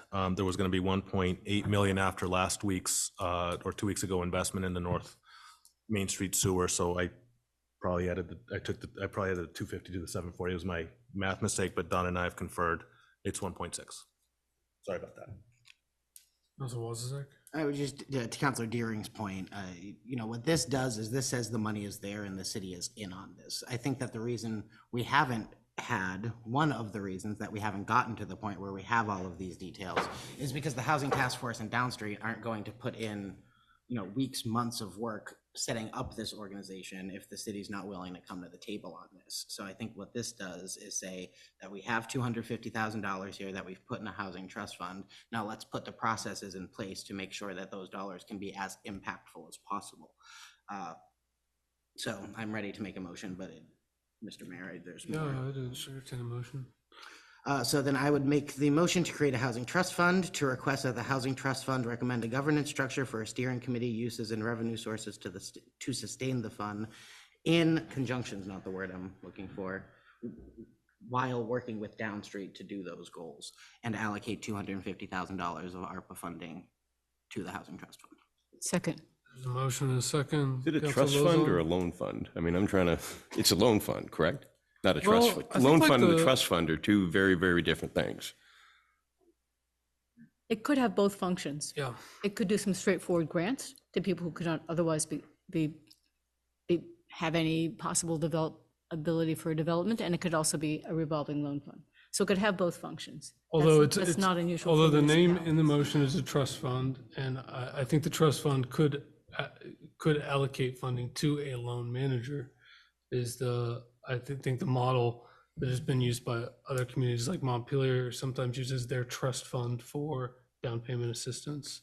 But I think, again, this is about, can we take the first step and then work out the details and adjust as we get some recommendations? Fair enough. I just want to understand what we're voting on, because what I heard you say, Teddy, was that council would offer $250,000 in the form of a trust fund, but that trust fund would not be implemented until we hear back from folks? Yeah, until we have. So we're basically saying we have $250,000 that we would invest in housing Yeah. if we see the right proposal. Well, I mean, by that logic, we have $1.8 million that we would invest in housing if we heard the right proposal. So let's pump some more money So into I'll this support you proposal. on this, but again, it doesn't mean that, it doesn't mean that I'll support the next vote, but I don't have an issue. I mean, I offered the council 4 ideas last week that didn't cost anything. So believe me, I'm serious about advancing housing in the city of Barre. So I'll support the motion, but I'll be interested in seeing the program. There's a motion and a second. Is there further discussion? Councilor Booton? Steve McKenzie wanted to say something. If you could come to the microphone. Councilor Lozon asked the question I had. I just want to make sure that Down Street or BADC is going to be monitoring this fund. That's all I care about, and I want to make sure that that's the case. And if they already have a system set up Down Street, I would like to see what that system is, and we don't even have to send it off to the housing task force. So that I wouldn't box us in quite yet on who would be overseers, because they may be administrators, and it may make sense from a governance structure to not have the administrators also have a stewardship board role. So that could pose a potential conflict. So that's where I think we need to hear back from the task force on potential recommendations on how this might work out. Again, this is establishing the fund and then waiting for recommendations on how to on how it could be governed and administered. So there's a motion and a second. If there's no further discussion, all those in favor say aye. Aye. All those opposed? No. Ayes have it, the motion carries. So that takes us to another proposal discussed last week was to get a short-term rental ordinance with fee structure in motion. I know there are many dozens of short-term rentals in the city, because I kind of go on and look every once in a while at Airbnb and Vrbo and Visiting Nurses Association. Sometimes it's just 5, 6 that are listed at a time. Sometimes I've seen 24 up on the listing. You know, when you think about a typical long-term housing unit, let's say it makes $1,000 a month rent, that the short-term rentals can make 2, 3, 4, 5 times that. And I know short-term rental operators, not in the city, but some who are pulling down well over $100,000 a year on their short-term rentals. These are competing. These rental units are competing with our hotels, our formal inns that are regulated as commercial enterprises. They pay commercial property tax rates. They go through all the regulations, whereas some of these can fly a little bit more under the radar. And I'm not saying that they don't fill a need. Certainly they've been, I think, a valuable resource to fill housing gaps for short-term workers, whether it be construction workers or nurses. But they do have some different types of neighborhood relationship challenges, or issues, I should say, not challenges, and safety things. You know, when you rent a place of public accommodation, you expect that the wiring is done by an electrician and that there's smoke alarms and that it's a safe place to sleep at night. And when you have a licensure program in place, it's a way to make sure that those pieces come together. In anticipation of some of the issues that come up with short-term rentals, the proposed motion, and I'm sorry I don't have it in front of me. Well, it's to look at, yes, that one. So thank you, Nicholas. To look at different aspects that often come up in short-term rental ordinances that could have a annual licensure fee that could benefit the trust fund established. But they often look at declarations of insurance coverage, performance standards that help keep the peace related to light trespass, odors and waste management, outdoor gathering spaces and noise. They often designate an operator of record to address nuisances and complaint reporting procedures. They tend to have some type of certification that the operators are following state regulations, and that's the Division of Fire Safety and the Department of Health, as well as our local ordinances. There's typically provisions on timing of licensures and fee collection, just like our vacant housing ordinances. You know, already our landlords are going through a similar fee registration process. So it seems like it's only fair that short-term rental operators do too. They tend to have identification of off-street parking spaces, occupancy limits, given to limit the number of people it might be per bedroom or per bathroom, advertisement disclosures ahead of time, allowed and disallowed commercial signage, lowest cost and most effective enforcement provisions for noncompliance. And I think, you know, a short-term rental that's in an owner-occupied multi-unit dwelling is very different than a short-term rental that is just a standalone unit without an owner-occupant on site. And in my view, those are some things that deserve some fee relief for people. So that's the idea, is to get an ordinance drafting in motion, and as a potential revenue source and a leveling up for our landlords who are already paying a licensure and fee, and to help understand what this marketplace is doing and what impact it might be having on long-term housing. Councilor Booton. Yeah, so I checked Airbnb and there's like 5 listings on there, 4 of which are Maplecroft. The question that I have for this is, why wouldn't I didn't look it up, and it just came to me, was should it be under just part of the rental registry, right? If they're renting it out, whether it's, if it's less than 30 days, then it would fall underneath our local options tax, right? For room and board, and the rental units if it's longer. Just the difference is a contract of 1 month versus 1 year. To respond to that, this would be an ordinance that only applies for stays less than 30 consecutive days, because after 30 consecutive days, our rental ordinance does go into effect and landlord-tenant law then is triggered. So then why wouldn't it fall underneath our rooms, meals, and rooms? Well, we don't control that. That's a relationship So- between the state and I don't know how they. So that's tax fraud. I don't know how they collect, if they collect rooms tax from short-term rentals. On Airbnb? Yeah. They do. Yeah. It's So it's part of tax the fraud. part of the deal if they're using the platform. I mean, there's not that many on there, but I'd be interested in is seeing what other municipalities may be doing, as opposed to, blowing right into the Barre City ordinance. I'd like to, if I could just have a little bit of time, take a look at what other, I don't know if Montpelier is currently regulating. I don't think it's a bad idea.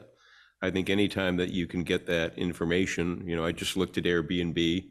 I don't usually search Barre, Vermont, because I have a place to stay.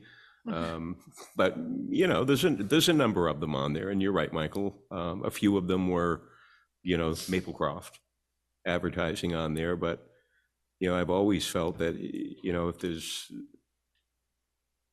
it's a different standard, as you pointed out, Jake. It's okay, you're regulated as a hotel. The Vermont Department of Health is going to come see you. Department of Public Safety is going to come see you. And then there's folks running an Airbnb who don't get a visit from anyone because they're not really regulated. I don't think that's fair.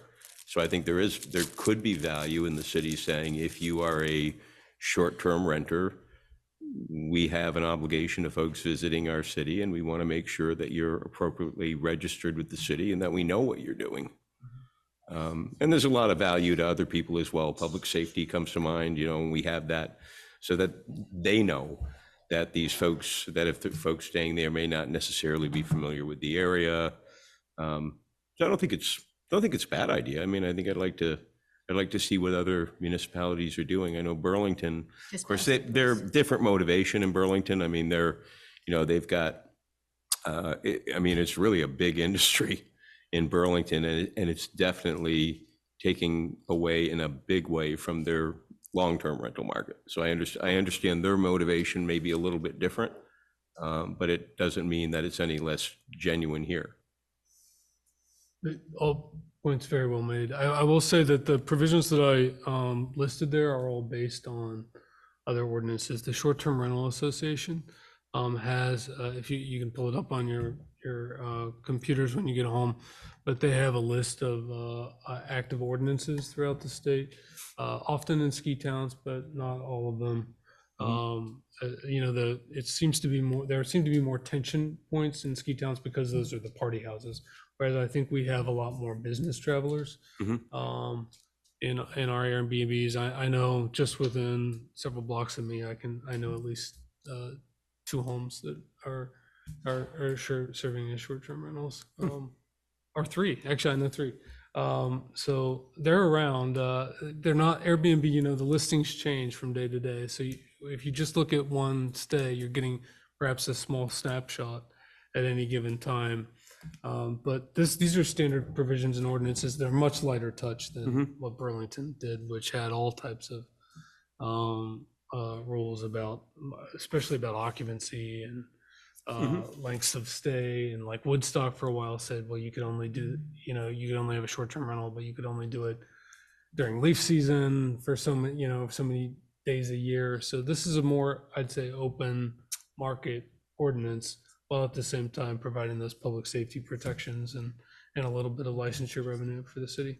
Hey, I'd be lying if I said I didn't think about it on the 8th. Could be a pretty good gig for one night. I'm gonna, Who hasn't spoken yet? Council, I think you both have spoken. So Council Wozniak? Yeah, just quickly is that I think this is a fine idea.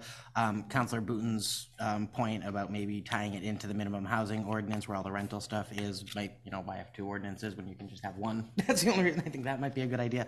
And then the only concern in quotes I have, newsflash is that the minimum housing ordinance is not being enforced throughout this entire city. There are plenty of rental units that are not within, so we know that we have a backlog of code enforcement stuff. We know we have issues within the minimum housing ordinance that aren't being addressed now. So adding even more stuff for them to enforce when we can't get to where we want to be already, just loops back to that we have to resource what we're asking the staff to do, which I know we all know. I just felt compelled to say, as per usual. It's appreciated. so, I will say it is being enforced now.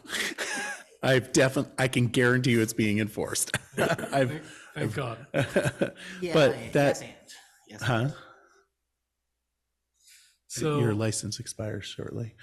The question that I have is whether or not we should just, and Carol, I'm gonna really make myself look really stupid.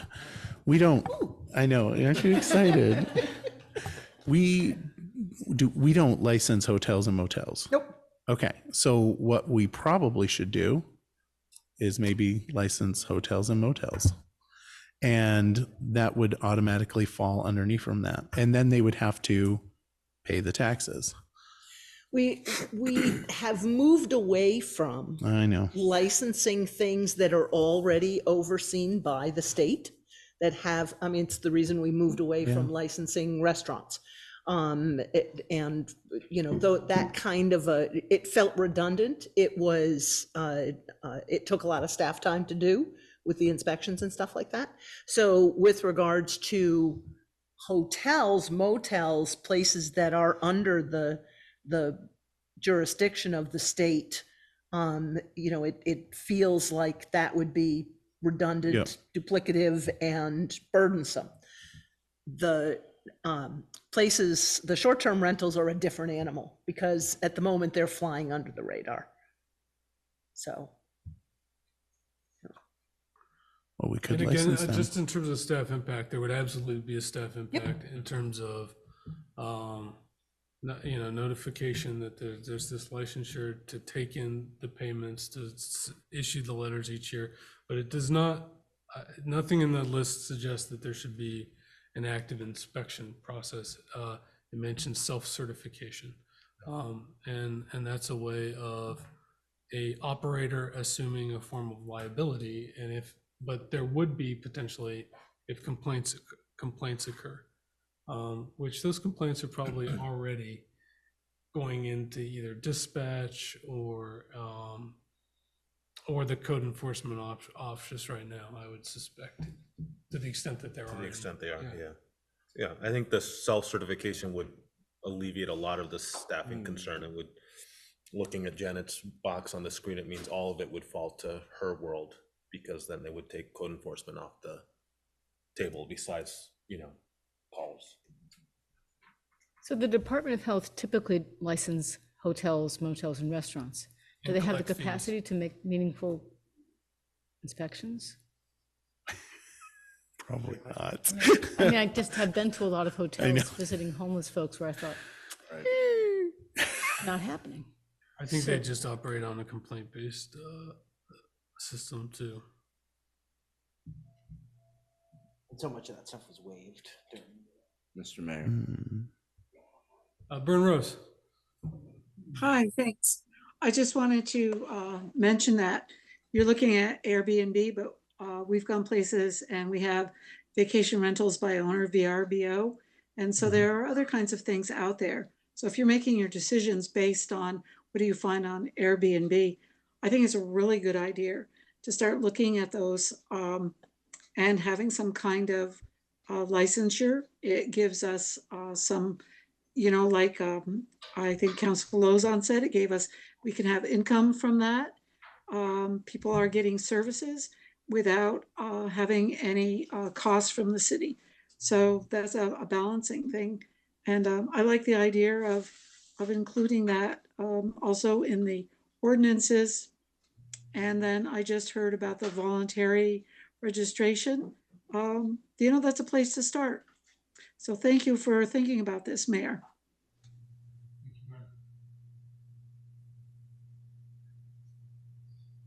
This needs to percolate. Yeah. That's fine. Can we but percolate if, 1 week? But if we want to get something moving, then it's pretty tight. Can we let it percolate 1 week? Because we're meeting Have you next week. looked at any municipalities that, give me the not- example and can I just, Yeah, so I've looked at Killington's, Burlington's, Burlington, all ignore. Woodstocks. Yeah, I'd have to, it's been 6 months since I did this, so, but again, the Short-Term Rental Association, they have a page that lists all the municipalities that and they're doing that from the perspective of protecting the industry.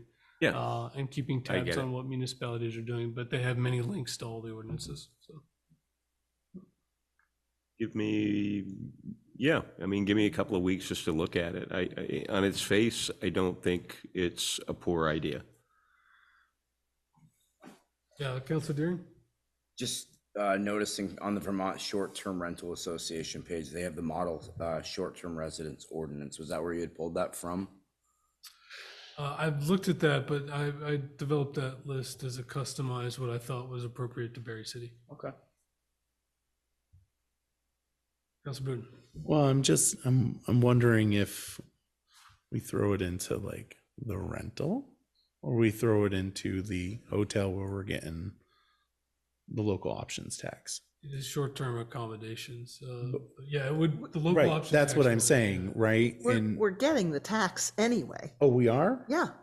They pay it as part of the, It's just the state that deals with it. If they're using a platform. yeah, if they're, yeah. So We- we're we don't- looking to charge more, correct? Is that what you're saying? Sorry, not you. Right. You can only charge the tax rate that we've established. which No, is no, I one- think, yeah, what the mayor The is fee, yeah. suggesting is So- some kind of a self-certification fee. That we're not Registration charging fee, something. hotels. Like an annual licensure. Okay. That feels a little weird because we're not doing that to the hotels, but now we're going to do it to.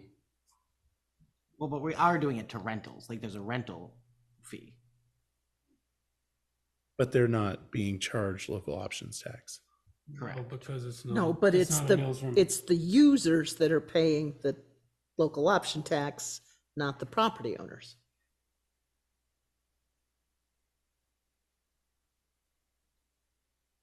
I mean, I'd love to get Dave Rue working on this right away, but I recognize this is a big thing. No such so- thing as right away with Dave Rue. Oh, yeah.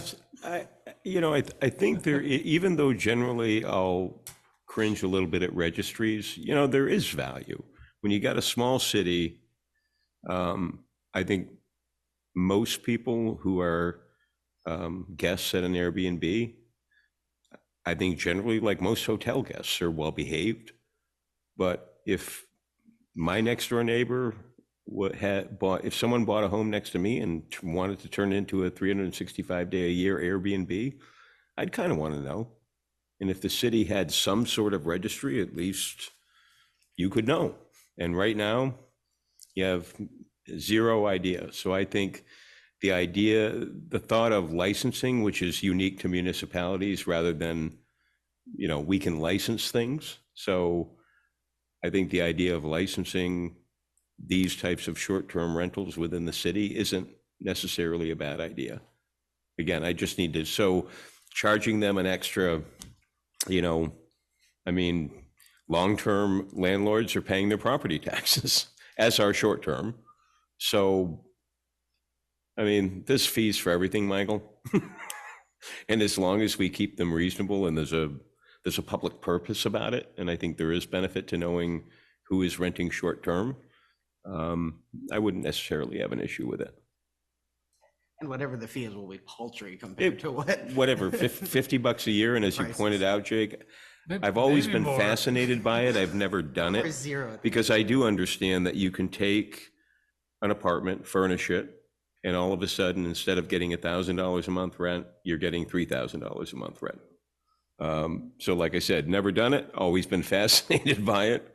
I think there's value in knowing who's doing it. I think we toyed with this a couple of years ago.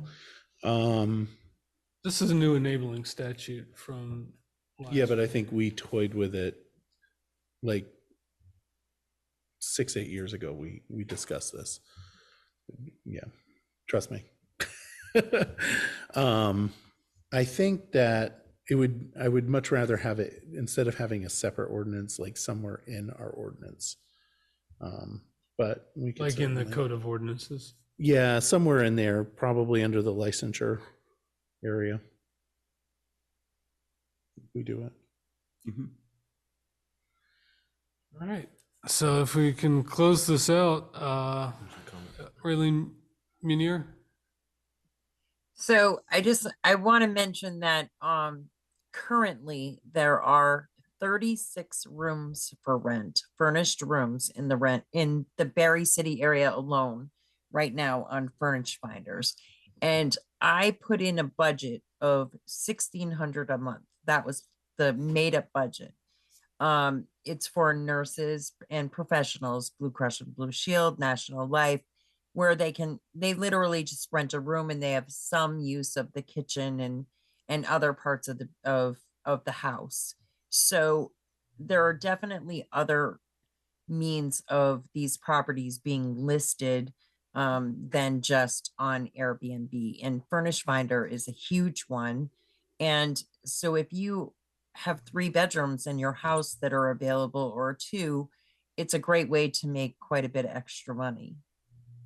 So just know that there are definitely more than there's more than one place that does these sort of short-term rentals. And currently right now in the city, there are 36 open. And that was me saying I want to check in on April 5th. So just keep it in mind. Thank you. All right. So who wants to be bold? Who wants to act and get this moving? I'll do it. I mean, curiosity there killed the was? cat. Oh, I missed it. Wasn't there a motion? No? Yeah, so moved. Oh, Second. here we go. You're always testing my sanity. Just want to be the cost. You figured it was about $600. Well, All right, now he's back. That was my guess. I figured that there's been enough municipal work on this that Dave should be able to just peruse provisions and draw it together pretty fast. So I thought it's under 5 hours of work. So Yep. Yeah. Okay. Yeah, that's fine. All right. So there's a motion and a second. Any further discussion? All right, hearing and seeing none. All those in favor of moving the proposal as presented? Aye. Aye. All those opposed? The ayes have it, the motion carries.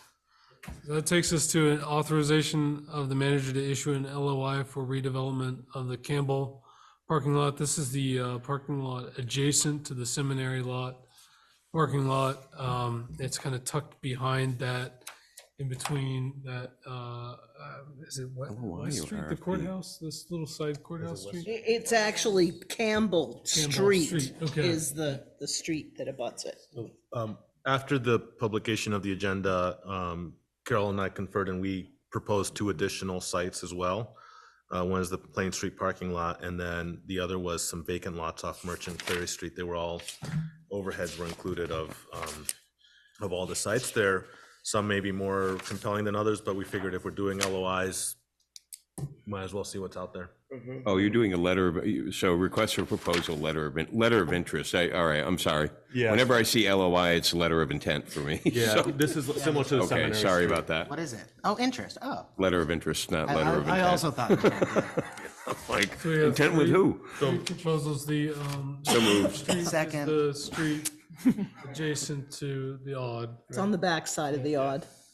And then Cleary is a paper street, part of it's a paper street. Part of it, And Merchant, there's some vacant land up there that's city owned, and thought that might be a little bit different than a parking lot, and It's about 3/4 of an acre when you string them together. I mean, it's fairly narrow, but, I had this image of, a group of townhouses with an area for green space and, it's not 28 to 30 units like Seminary Street, but it could be, 6 units in a green space and. It's time for Carol's maps. And so they go. So- I was having fun. I don't mind making a motion to get the letter of interest for those properties. I do want to say that I'm a little leery on Plain Street, just because there's people that rely on that for parking.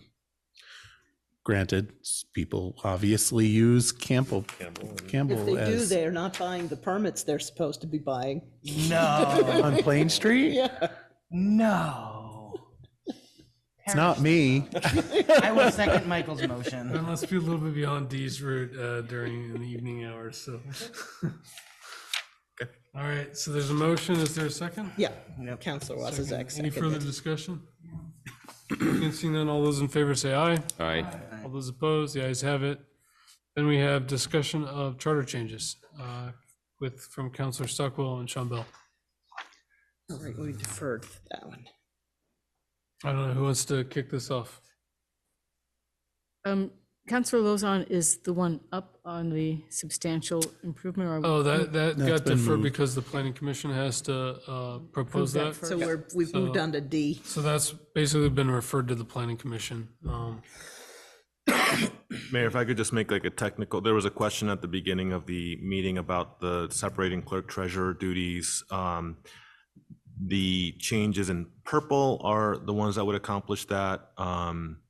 And they're interwoven with some of the other areas that were being amended. So And I will say that I'm the one who pulled together the possible language associated with clerk and treasurers, and it has not yet been vetted by the city attorney. So I'm just scrolling through the three different sections, I think, that are amended related to that change. Does anyone object to so threw around the idea of a future city council appointing the treasurer's position? I think clerk, both positions are challenging. The position of treasurer probably requires a little different skill set. It's one that Carol cultivated over years, and she agrees with me that you would be more likely to find someone who could fill the role of clerk in today's current employment environment than you would someone who could fill the role of treasurer. And with the role of treasurer comes, well, both jobs are very serious jobs and have ramifications, but treasurer has that sort of skill set. So my thought was separate the position of treasurer, make that appointed by the council.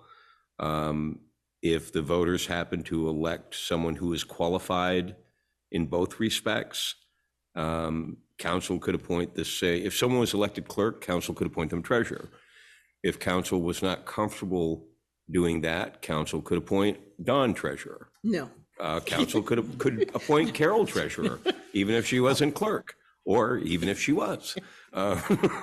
So I think it just, as long as politics doesn't take hold and people are, true in their motives, I think it's just something that could serve the city well and give future councils a little bit of flexibility to ensure that an important position like treasurer was being, not that they're not both important, but an important position like treasurer was being filled by someone who was qualified.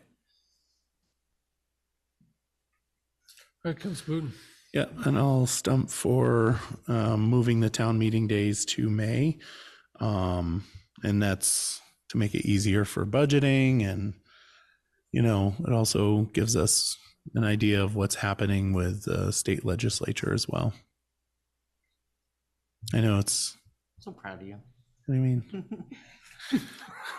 What do you mean? So again, this also isn't a nicer, hearing, or- right? No, definitely this not. is- Okay, this- just a this pre-hearing is- discussion. Right, Okay. because the hearing is really, the ship has pretty much sailed, which is why this is the opportunity to make changes and to have the substantive discussion. I'm going to Pause a speak sec. for you. Oh, are you done? Oh, I'm Councilor going to speak Stockwell. for Berry City resident youth, ages 16 and 17, to have the right to vote in local elections, which I think would increase youth participation. And it's my hope that the civics class of Spalding would have a better connection to the city council, and we could invite youth here. Councilor Wozniak? Yeah, I'm in favor of this one. Mostly, I'm very interested to see what the voters say about this one. I think that there are a lot of really valid reasons to do it. I think that folks have concerns that are also valid. I fall down on the yay side of this one, but I think that we should just send it to the voters. And what are you talking about? The youth vote. Okay. Sorry, the youth vote. I thought we had moved on from Okay. But yeah, so I say send it to the voters. Get their feel on this, because even once it passes here, it has a bunch of other steps to go through in the legislature, as we saw with our previous charter changes. So I think it's a really interesting question. Depending on the day, I've fallen on either side of this one. I can say, I started paying my own rent and my own bills when I was 15 years old, when my mom kicked me out. So I was paying my taxes. I was paying a lot of attention to folks who were making decisions for me. So I think that I've also met, now I'm in my late 20s, I've also met a lot of teenagers that have their shit together a lot better than folks who are my age. So yeah, I think there's a lot of valid questions, but I think there's a lot of merit here too. And I'm interested to see what the voters have to say. Jaquan Johnson?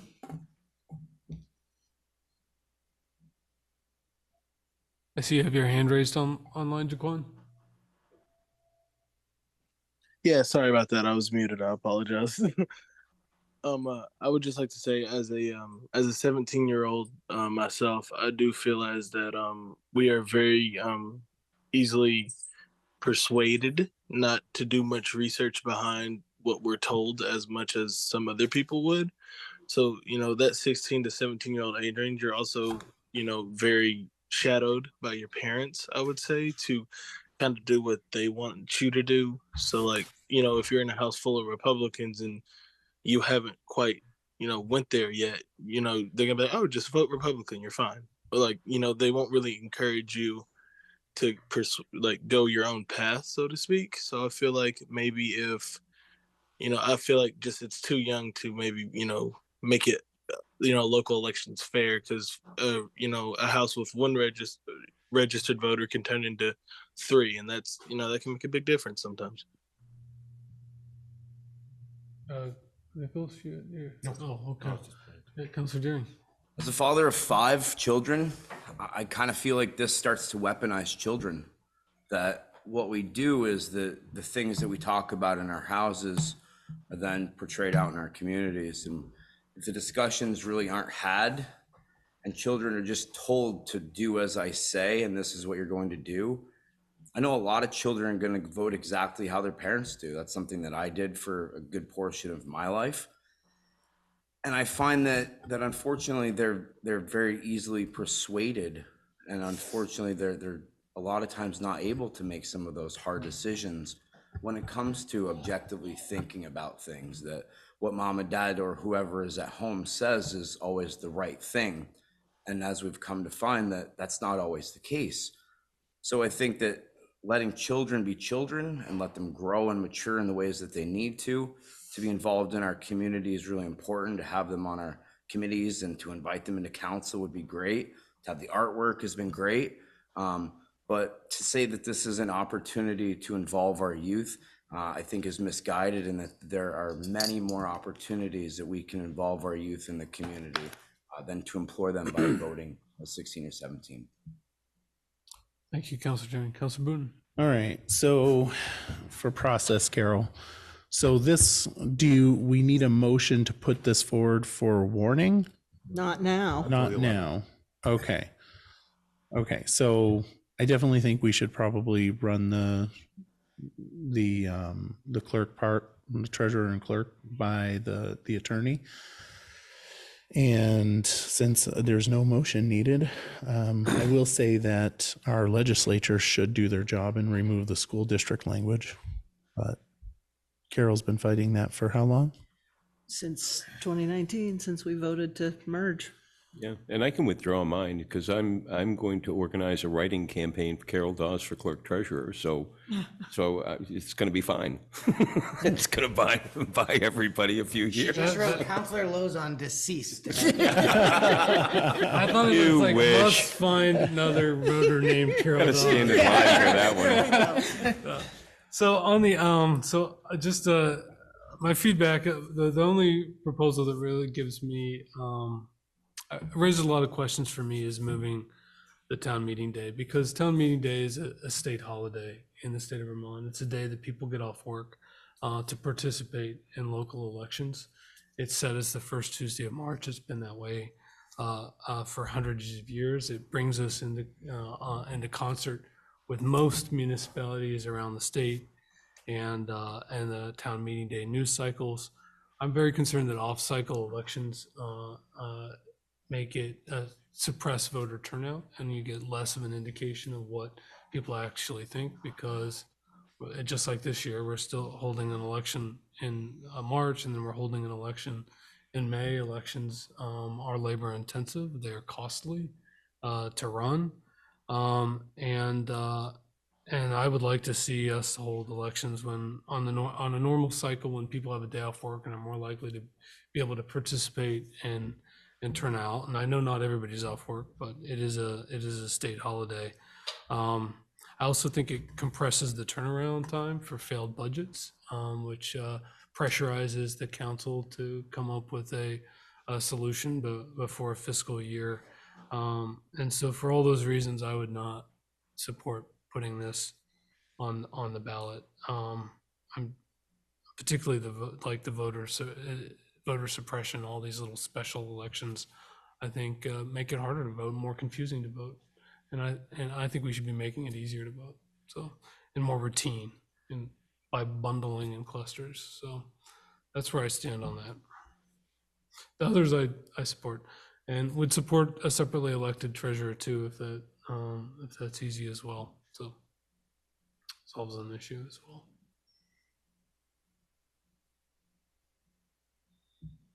All right, if we're ready to close this discussion, then that takes us to a second reading of the warned ordinance for police modernization. Motion to approve the second reading. Second. There's a motion and a second. Any further discussion? All right, hearing and seeing none, all those in favor say aye. Aye. All those opposed? The ayes have it, the motion carries. Upcoming business. Nicholas. Another crack at the budget. We'll have potentially some follow-up items on the housing front. And that's all I have at the moment for the second. One thing that I would like to propose is just a little bit of a perhaps conversation or direction with the planning commission, just an update on where they are with the zoning amendments and the meeting frequency. That way we can get that flood hazard thing turned around as quickly as possible with some of the other projects that they're noodling on.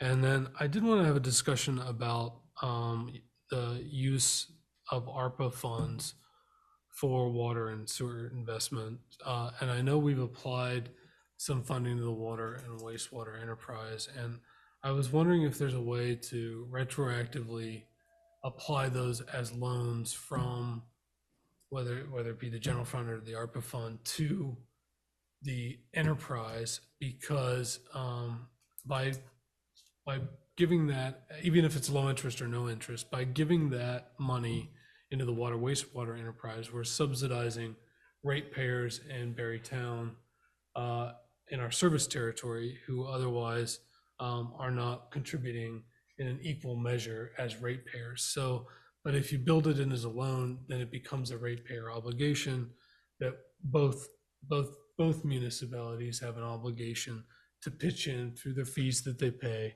to pay that back. And I know we've applied some money, and we may apply more money of two capital investments. And I know there's probably accounting questions about, is that a legal thing to do?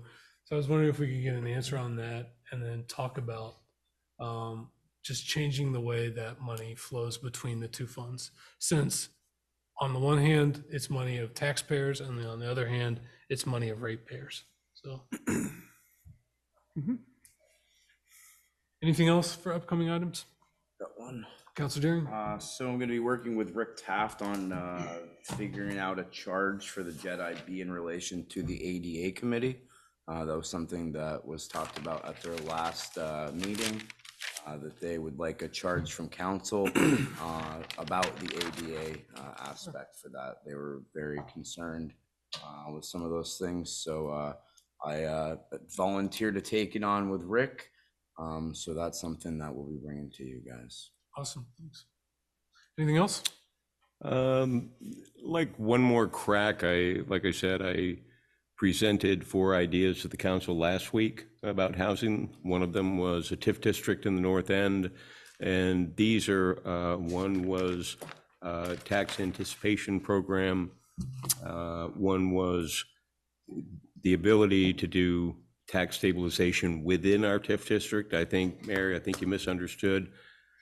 What my proposal would do is hold our TIF district harmless, for those tax stabilization agreements. What I'm basically looking to do is give Barre City tools that no one else has, because we need that competitive advantage. And in order to do that, like I said, it was very well received in the legislature and by the administration. I think next week, Nicholas, we're going to hear about the governor's 5-year freeze plan. The 10-year program that I'm proposing just takes that, makes it very specific, and puts it on steroids. But the only way we're going to, and it's not, crossover isn't a brick wall. It's really an administrative thing. Crazy things happen in the legislature in the closing days of the legislature. And I wouldn't be surprised if the council got behind 1 or 2 or all of these ideas, that we couldn't make one of these ideas happen in the closing date of the legislature. So again, that's an extension of the TIF district. Yeah, I'll resend it to you. Stabilization, hold harmless, the anticipation, and the anticipation. 3 things, right? What's the 4th thing? Freeze, 5-year freeze. What's that? Freeze is the governor's plan. Correct. So general tax stabilization. The last time the legislative folks came through, looking at the North End, what they were recommending was a neighborhood development area, because it would offer a lot of advantages for rebuilding. And that seems an idea also worth exploring. Yeah, that's an application, not a specific legislative. So but if we applied, we could do that. We could certainly do that as well, but that's an application, not a legislative act. That's why what I was doing is prioritizing the things that we can't do on our own. Bring a resolution. It'll just be a letter. It'll just be a draft letter. All right, so if there's no other flags for upcoming business, that takes us to roundtable. Would anyone like to start? Start off. Councilor Deering. Humbled to have gotten a certification this morning from Barre City Elementary, being honored as Staff of the Week last week. Oh, congrats. So because of my smile and my engaging environment I give out, they were happy to give that away to me. So nice. Congratulations. Thank you. Councilor Shambo? Councilor Burton? You have a more stunning smile. Yeah, you do. Councilor Wazazek? Myself, a couple of my friends, and a couple of the legislature's finest went to shamrocks and headlocks at the Barre Elks. Never been to a WWE event or Green Mountain Wrestling event in my life. Don't know if I'll ever go again, but it was a hell of a lot of fun, and Cletus did great. Third cuss. Councilor Stockwell?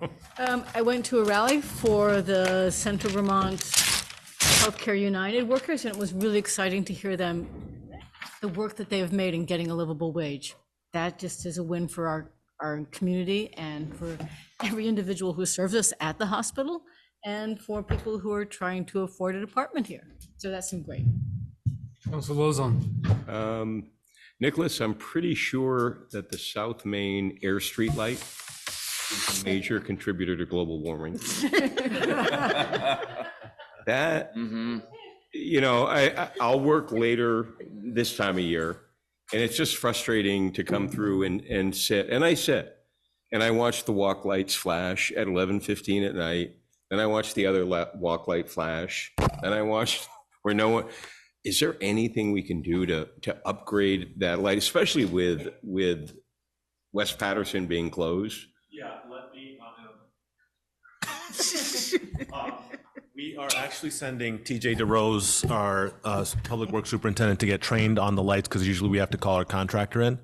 So that's usually what causes the delays in the street light maintenance. But let me see if we don't have planned work, I know TJ's going to have some training and he'll be able to do all that stuff in house. Yeah, I know there's an issue with that signal, that it's old, it's deferred, but holy cow. Well, I feel the pain there. Let's see. Oh, you're welcome. Thank you. Well, sometimes, you know, sometimes we're all deaf. It would be a tragedy if we were all blind and deaf. So yes, you're welcome for the glasses, and make sure you use them if you're out there looking at the sun. They do work. All right, April 8th. It's amazing. Excuse me. Hi. I don't know how to put my hand up. There we go. I just want to say that there's nothing wrong with being blind or deaf. And I know that you didn't mean that badly, Councilor Lozon. But to some people that would be highly offensive. Just saying. Have a good evening, Byrne. All right, and I'll pass as well. So that takes us to the executive session on negotiations. Is there a motion for findings? So moved. There's a motion by Councilor Stockwell, second by Councilor Deering. All those in favor say aye. Aye. All those opposed, the ayes have it. Is there a motion to enter executive session at 5 till 9? So moved. I'm conflicted out. And invite, who are we inviting? And Carol? Manager, assessor, and Carol. And Tom, you're sitting this one out, right? Yep, I am Okay. conflicted out of this. I get to go home. Lifetime experience. Good night. Good night, Tom. Oh, I'll do the breakover next. So there's a motion and a second. All those in favor say aye. Aye. All those opposed, ayes have it. I saw it in 2017 or something like that. It is. If you're not So, planning on being there, you need Mirror like Down finished there. than the ones I got. So whatever you're planning on.